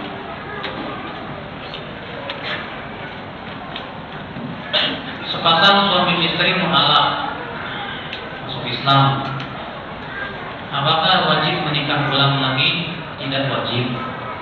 Kenapa? Karena di zaman Nabi banyak suami istri masuk Islam, hijrah ke kota Madinah, tapi Rasulullah tidak memperbaharui akad nikah mereka sama sekali. Selama waktu mereka nikah terpenuhi syarat-syaratnya. Apa syarat nikah? Syarat nikah? Kamu udah nikah belum? Udah nikah belum? Oh, wajahnya mau jomblo. Udah nikah ya? Nah, ini udah nikah. Apa syarat nikah? Ada rukun nikah. Pertama apa? Ijab kabul. Kemudian ada mahar. Kemudian saksi, wali. Ini terpenuhi dan selesai. Nah, mereka yang masuk Islam, suami istri masuk Islam, apa perlu dinikahkan lagi? Nggak perlu. Sudah mencukupi kata-kata. Apa hukum memberi nama untuk sebuah majelis taklim? Nggak masalah.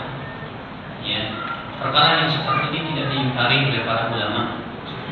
Karena di zaman para ulama pun juga, ya, mereka menamai dewan-dewan tertentu dengan dinamai. Di zaman Umar pun juga menamai beberapa dewan dengan dewan ini. Masalah. Ini sebatas untuk penamaan saja, apa-apa. Asalnya Pak, asal jangan fanatik sama nama itu. Ya. Kalau fanatiknya ini yang susah, ini yang bisa menyebabkan hizbiyah gaya baru nantinya Pak.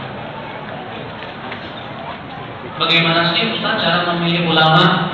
Ulama itu yang telah betul-betul kokoh keilmuannya. Coba deh Pak, kalau antum pengen tahu ulama, biasakan baca kitab ulama. Dari situ antum akan merasakan nafasnya ulama. Kalau antum biasa baca kitab ulama kayak kitab Ibnu Hajar Al-Asqalani, Imam Nawawi dan yang lainnya, antum biasakan akan terlihat nafasnya beda. Nafasnya ulama, masya Allah, ilmiah betul dan dalam keilmuannya. Ya. Makanya kalau kita ingin tahu ulama, biasakan dulu dengan apa? Dengan majelis taklim ulama atau membaca kitab para ulama. Dari situ kita akan terbiasa merasakan nafasnya ulama. Bagaimana gaya bicara para ulama? Bagaimana dia memberikan keilmuan? Yang kedua, ulama itu yang betul-betul mengaplikasikan ilmu dengan amal. Ya. Sehingga pada waktu itu dia betul-betul paham bagaimana dia beramal.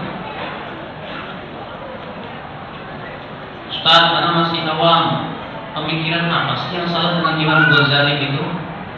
Imam Ghazali seorang ulama, semoga Allah mengampuni dosa-dosa beliau. Di awal hidupnya dan kebanyakan hidupnya beliau banyak habis untuk mempelajari dan membaca filsafat. Dan beliau di atas keyakinan tasawuf tadinya. Yang kemudian di akhir hayat beliau merujuk dan beliau di akhir hayat lebih menyibukkan diri dengan mempelajari Sahih Bukhari. Namun kemudian beliau pun wafat, ya, dalam keadaan alhamdulillah beliau telah merujuk kepada keyakinan Ahlussunnah wal Jamaah. Sebelumnya begitu. Ya. Imam Ghazali mengakui bahwa pengetahuan beliau terhadap hadis sedikit sekali. Makanya tidak aneh, ya, para ulama seperti Imam Zainuddin Al-Iraqi ketika mentakhrij kitabnya Imam Ghazali yang bernama Ihya Ulumuddin, apa kata Imam Al-Iraqi? Ini kata saya, Imam Al-Hafidh Zainuddin Al-Iraqi, kata beliau, kitab Ihya Ulumuddin ini tidak berhak disebut Ihya Ulumuddin. Karena yang itu artinya menghidupkan. Ulumuddin artinya ilmu-ilmu agama. Kata Imam Al-Iraqi apa? Yang pantas disebut Imatatul Ulumuddin, mematikan ilmu agama. Ini ngomong bukan saya. Ini perkataan Zainuddin Al-Iraqi, guru Imam Ibnu Hajar Al-Asqalani. Kalau dia berkata, dalam kitab Ihya Ulumuddin ini ada 1000 lebih hadis yang tidak ada asal, belum lagi hadis yang palsu, belum lagi hadis yang lemah. Ya. Makanya Imam Zainuddin Al-Iraqi, Zainuddin Al-Iraqi namanya. Ya. Beliau, masya Allah, ketika mentakhrij dan menggali tentang buku ini, beliau melarang murid-muridnya untuk membaca. Ini beliau, bukan saya, ya. Lagi saya sedang mengukir, jadi jangan disebutkan kepada saya. Saya menukil seorang ulama yang bernama Imam Zainuddin Al-Iraqi, guru daripada Al-Hafidh Ibnu Hajar Al-Asqalani. Allahu a'lam. Ya, silakan untuk merujuk sendiri dalam biografi beliau Zainuddin Al-Iraqi dan juga yang dinukil oleh muridnya Imam Ibnu Hajar Al-Asqalani rahimahullah tentang beliau. Jika ada pria yang menyukai wanita di sosmed, Pak, jangan-jangan antum tuh Pak. Sosmed kau sendiri. Bolehkah yang menyatakan hal sukanya dan menyatakan ingin menikahi si wanita tersebut? Jangan. Ya, karena antum harus nazar dulu. Ini beneran nggak orangnya yang ini? Di sosmed bisa aja ngambil gambar dari lain.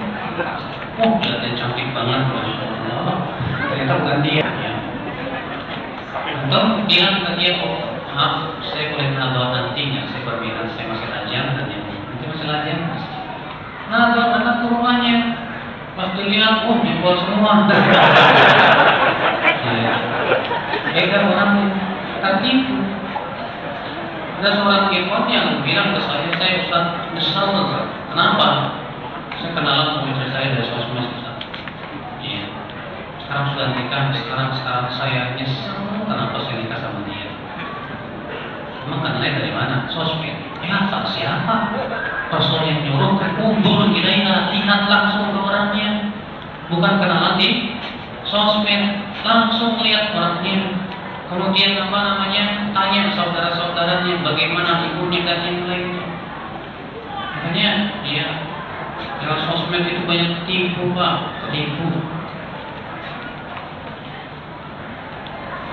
Ada yang mengatakan bahwa salaf itu adalah kelompok yang beragama, tetapi tidak punya karya apa-apa selain hanya mengaji dan berpenampilan khusus. Menganggap hanya dirinya lah yang benar, yang lainnya salah. Sibuk dengan ibadah pribadi, menyampaikan ibadah sosial, kalah dengan ormas-ormas yang punya banyak sekolah, rumah sakit dan lain-lain. Bagaimana menanggapi syubhat tersebut, Ustaz? Ya, kita bilang yang pertama, ya, bahwa yang kamu tahu itu jangan kemudian jadikan sebagai sebuah hukuman yang umum. Memang semua orang yang bersalah itu begitu apa?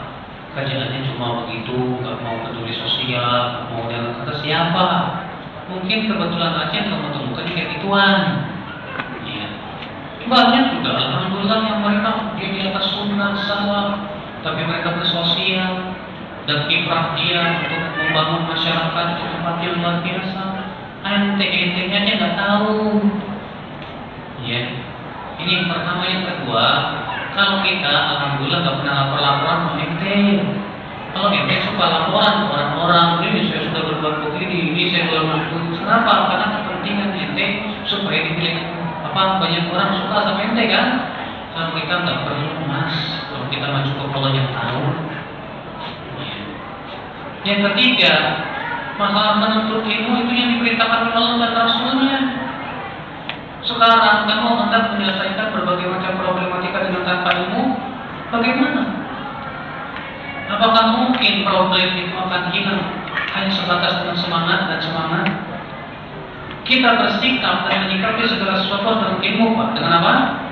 Dengan ilmu dan ilmu. Tidak bisa dengan ngawur begitu, tidak bisa. Ya. Sekarang kalau kata Anda, kalau sudah ada daulah Islam, nanti kalau nggak ada yang untuk ilmu siapa yang jadi kopinya ini? Sementara untuk jadi kopi keilmuannya harus kuat sekali, Pak. Menguasai ilmu qadar, menguasai Al-Quran dan hadis. Ya udah kalian aja deh yang jadi kopi. Ya, kami jadi pemimpin loh. Kata para ulama, syarat pemimpin harus mujtahid. Kalau ada seorang imam dan mujtahid itu derajat yang paling tinggi dari keilmuan. Terus gimana syarat-syarat ini kalau misalnya ada pada rumah seperti itu? Nggak terpenuhi itu. Justru kita menuntut ilmu itu pertama untuk memperbaiki diri sendiri, yang kedua membela syariat. Ya. Yang ketiga, memperbaiki masyarakat dengan keilmuan, bukan dengan semangat. Ini yang kita inginkan di Majelis Islam. Kalau sebatas bisa bikin rumah sakit, orang Kristen juga bikin. Ya memang itu penting sekali. Tapi kan kalau kita tidak mampu, kan kita tidak akan ditanya oleh Allah dan Rasul. Oleh Allah SWT pada hari kiamat nanti. Dan juga tidak akan ditanya oleh mereka terungkap, kenapa kamu nggak bikin rumah sakit?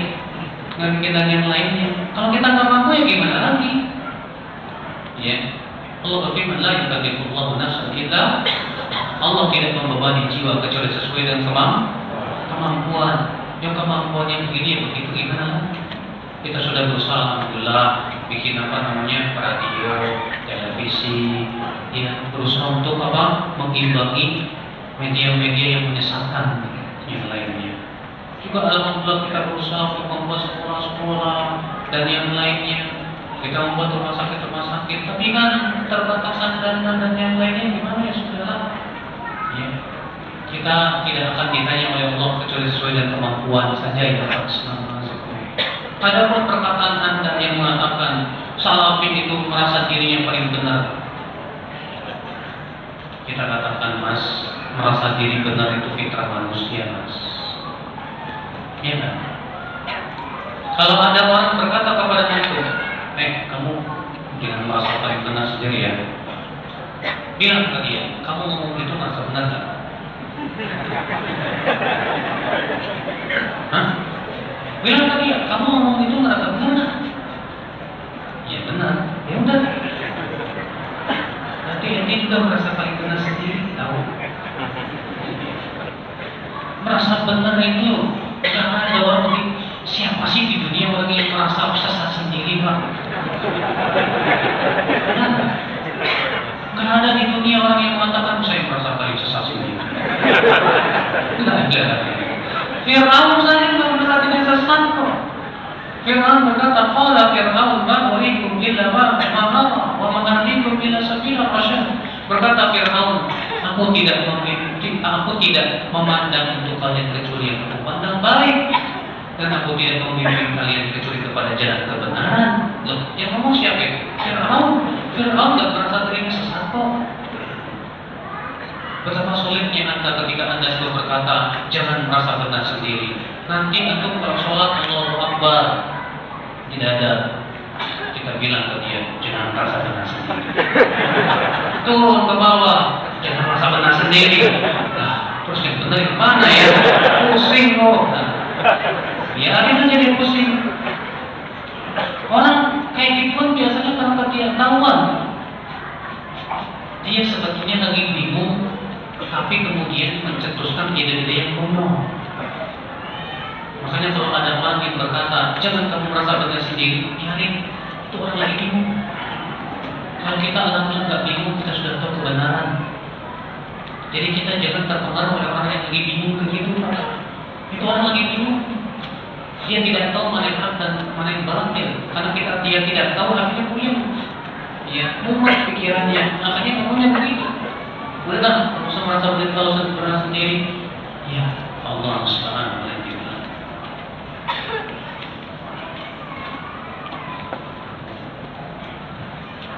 Anak suka buat kue, masya Allah. Kok nggak dikirimin kan ya? Dan suka ada pesanan kue, Ustaz.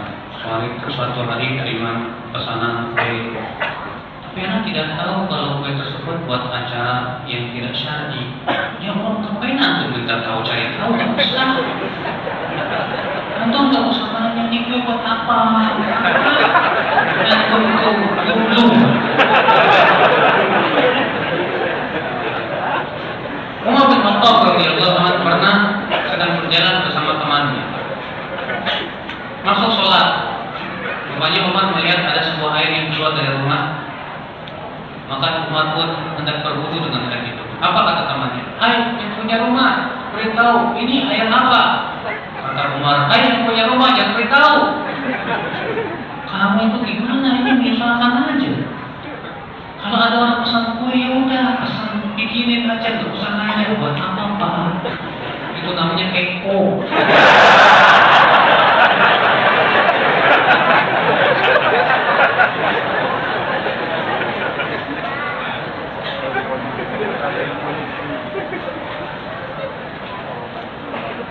Selamat Ustaz, bagaimana kalau kita ingin berhijrah ke tempat yang banyak masyarakat yang mengamalkan sunnah?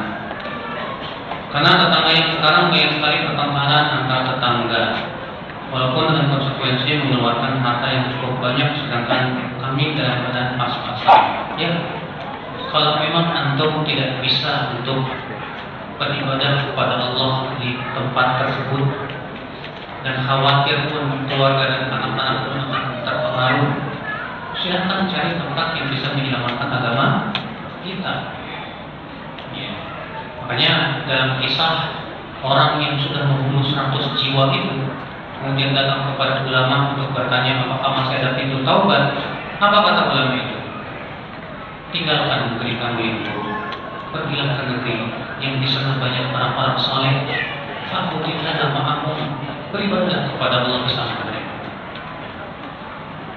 Ya, kalau memang antum tidak mampu untuk berdakwah di tempat itu, memang sebagian orang berkata, nah kalau kita ngumpul terus kita akan berdakwah, ya tidak setiap orang mampu berdakwah.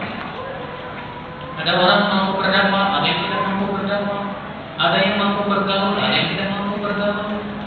Maka tidak disalahkan kalau orang tersebut tidak mampu bergaul dan khawatir kalau keluarganya rusak dalam saya pindah di sana di tempat sangat banyak orang-orang solehnya.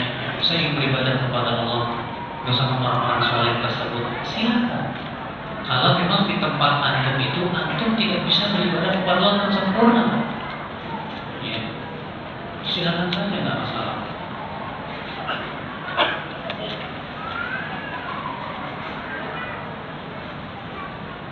Saya sudah mulai risih apabila wajah saya terlihat di tempat umum, masya Allah.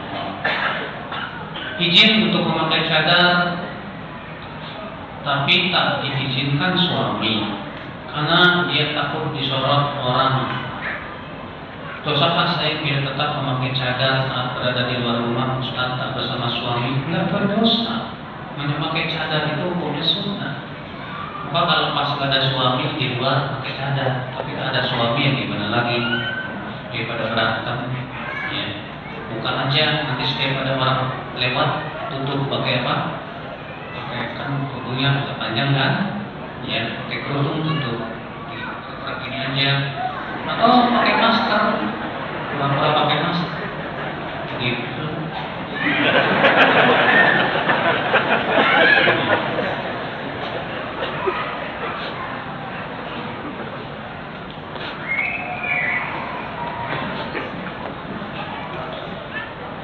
bagaimana kondisi yang seperti di Palestina dan di Suriah. Ya, kewajiban kita membantu mereka. Mereka kan dizalimi, maka wajib bantu mereka sesuai dengan kemampuan kita.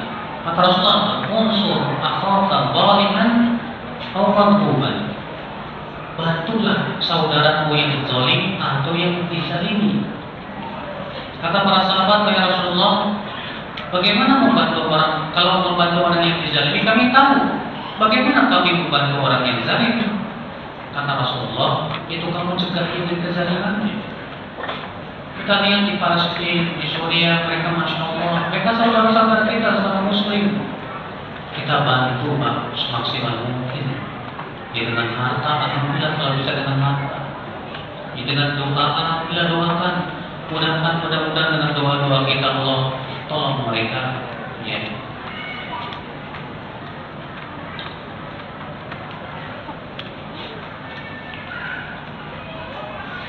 Benarkah kita sudah sampai periode keempat dari 5 periode ke 5 periode? Allah, untuk memastikan benar atau tidaknya kita di periode yang mana, hanya dia sama ulama. Ini butuh kepada kekuatan ilmu. Banyak kata Syekh Saleh Al-Syekh, berhati-hatilah ya dalam mentanzir, dalam menempatkan hadis-hadis fitnah ya untuk di zaman sekarang, dengan berani memastikan, oh ini zamannya begini, oh ini zamannya begini, oh ini yang dimaksud oleh hadis ini, oh zaman kita ini yang dimaksud hadis ini. Karena ini butuh kepada keilmuan.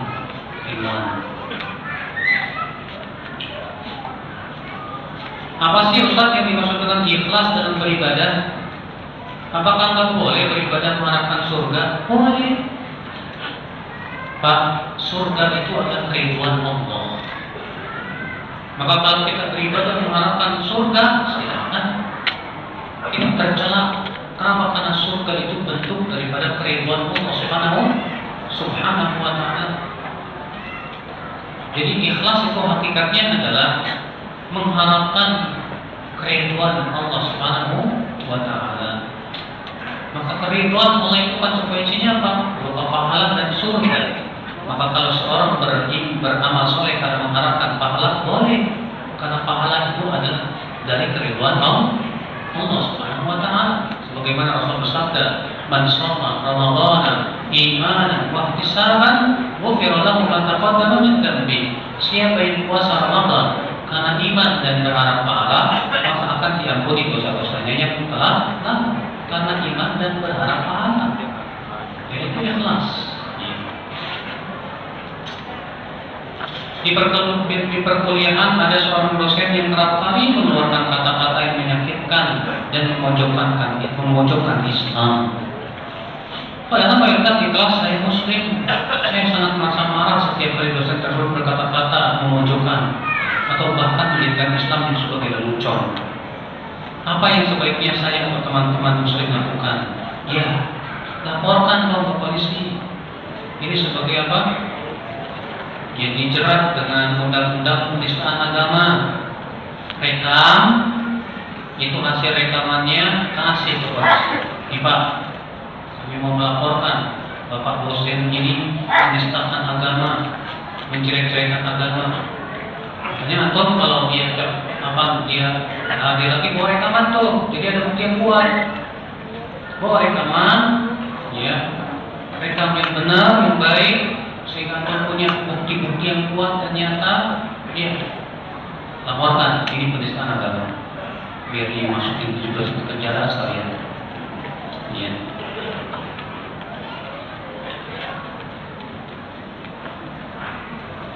Saya terbilang baru mengenal manhaj sunnah ini. Saya juga baru beberapa tahun gitu ya.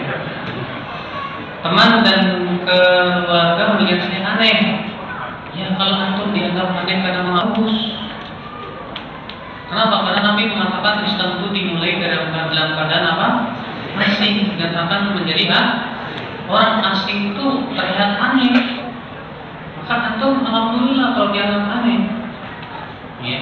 Karena antum dapat doanya Nabi, tuba lil ghuraba. Tuba, bahagialah buat orang-orang yang terkasih. Kalau antum terkasih di keluarga, alhamdulillah, sabar dan bagi antum paling besar insyaallah. Iya. Bahkan ada yang mengatakan hati-hati Wahabi. Tidak usah diinggris, Pak. Masa ikut Wahabi kayak apa kayak? Bilang ke dia, apa sih Wahabi itu? Kalau yang dimaksud dengan Wahabi memakai jenggot seperti Nabi, kalau yang dimaksud dengan Wahabi itu memakai celana cingkrang seperti Nabi, saya Wahabi. Kenapa? Kalau itu yang dimaksud dengan Wahabi. Tapi kalau yang dimaksud dengan Wahabi artinya suka mengkafir-kafirkan orang, saya bukan Wahabi. Apa yang Anda maksud dengan Wahabi?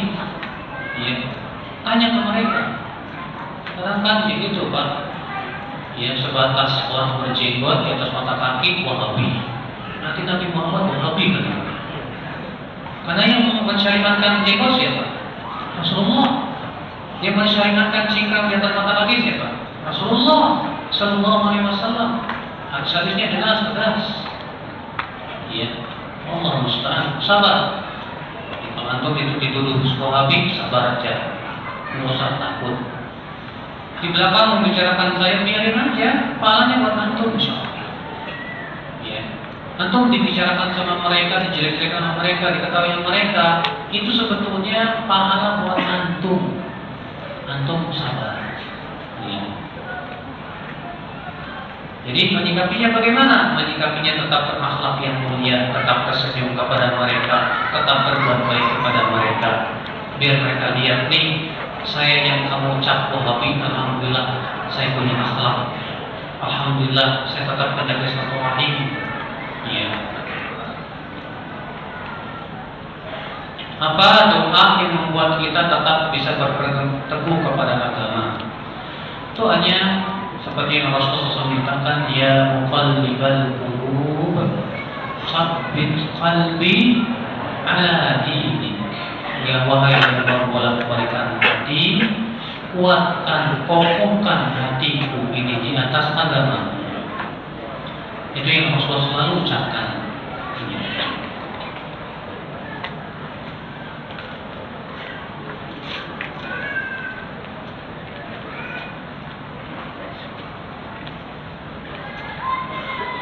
Ada teman saya mengatakan siksa kubur itu enggak ada. Ya. Dia menyebutkan dalil-dalilnya, mohon penjelasan dalil-dalil sahih Ustaz. Ketahuilah tapi ada kubur itu dan siksa kubur itu ada dengan ijma para ulama Ahlus Sunnah wal Jamaah dan hadisnya mutawatir. Di antaranya doa yang antum minta sebelum selesai sholat, sebelum salam. Allahumma inni a'udzubika min adzabi jahannam wa min adzabil qabr wa min fitnatil mahya wal mamat wa min syarri fitnatil masih dajjal. Apa artinya di situ wa min adzabil qabr? Dan dari adab kubur, jelas. Setiap hari antum baca. Maka antum bilang ke teman antum itu, kamu baca enggak doa itu sebelum salam? Apa artinya min adzabil qabr? Aku berlindung dari Allah dari adab kubur. Apa itu artinya? Kamu baca enggak? Ada itu soalnya dalam Al-Quran Muslim. Iya.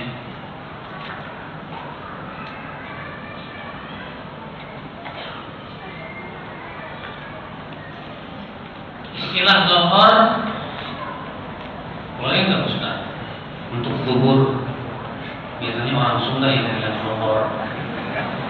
Kubur. Mungkin ya, orang Sunda dulu susah bikin kubur gitu. Jadi dimudah-mudahan di lohor. Orang Kebumen kalau nyebutin lain nggak bisa, bisanya mana? Ya, jadinya apa? Assalamualaikum. Waalaikumsalam. Bentar, Kebumen gitu. Ya. Ya mungkin waktu itu, tapi kita yang bisa mengucapkan duhur, bagusnya kita gunakan sesuai dengan istilah syariah. Itu lebih bagus. Ya.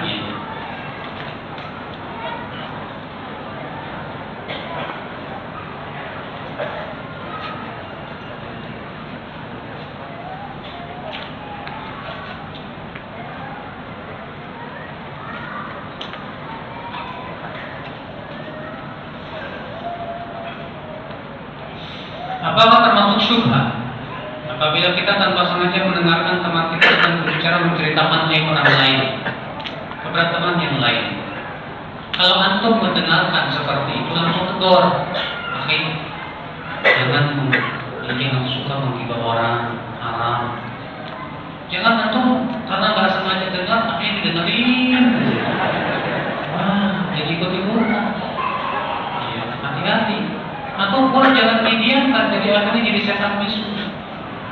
Tegur, ingatkan supaya dia takut kepada Allah Subhanahu wa Ta'ala.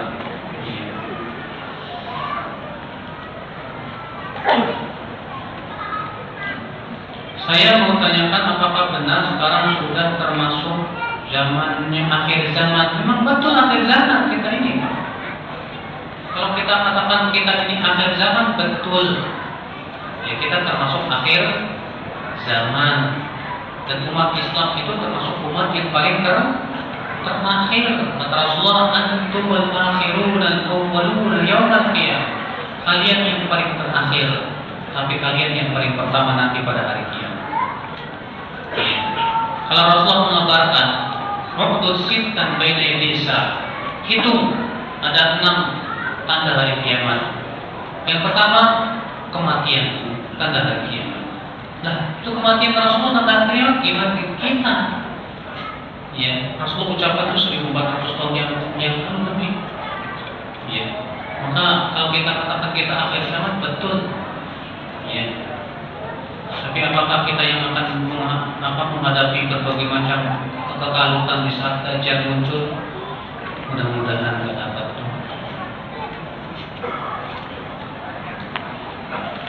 Mertua saya janda umur 52 tahun. Waduh, ini lagi iklan nih. Ingin umroh, boleh nggak pergi tanpa mahram? Bagusnya sih pakai mahram. Tetaplah pakai mahram. Iya. Kenapa? Karena umur 52 tahun pun juga masih ada syahwat sama laki-laki. Apalagi kalau ada orang 52 tahun tapi wajahnya kayak masih 40 tahun, masih kinclong lah istilahnya gitu. Maka tetap ya pergilah dengan memakai dengan mahramnya. Karena Rasulullah sabda, la yahillu limra'atin tu'minu billahi wal yawmil akhir. Tidak halal untuk wanita yang beriman kepada Allah dan hari akhirat an tusafir, untuk bersafar masiratu yaumin wa lailah, sejarak sehari semalam, illa ma'ati mahramin, kecuali bersama mahramnya. Allahu a'lam. Sudah cukup. Semoga yang saya sampaikan bermanfaat. Subhanallah wa bihamdihi, asyhadu an la ilaha illa anta, astaghfiruka wa atubu ilaik. Assalamualaikum warahmatullahi wabarakatuh.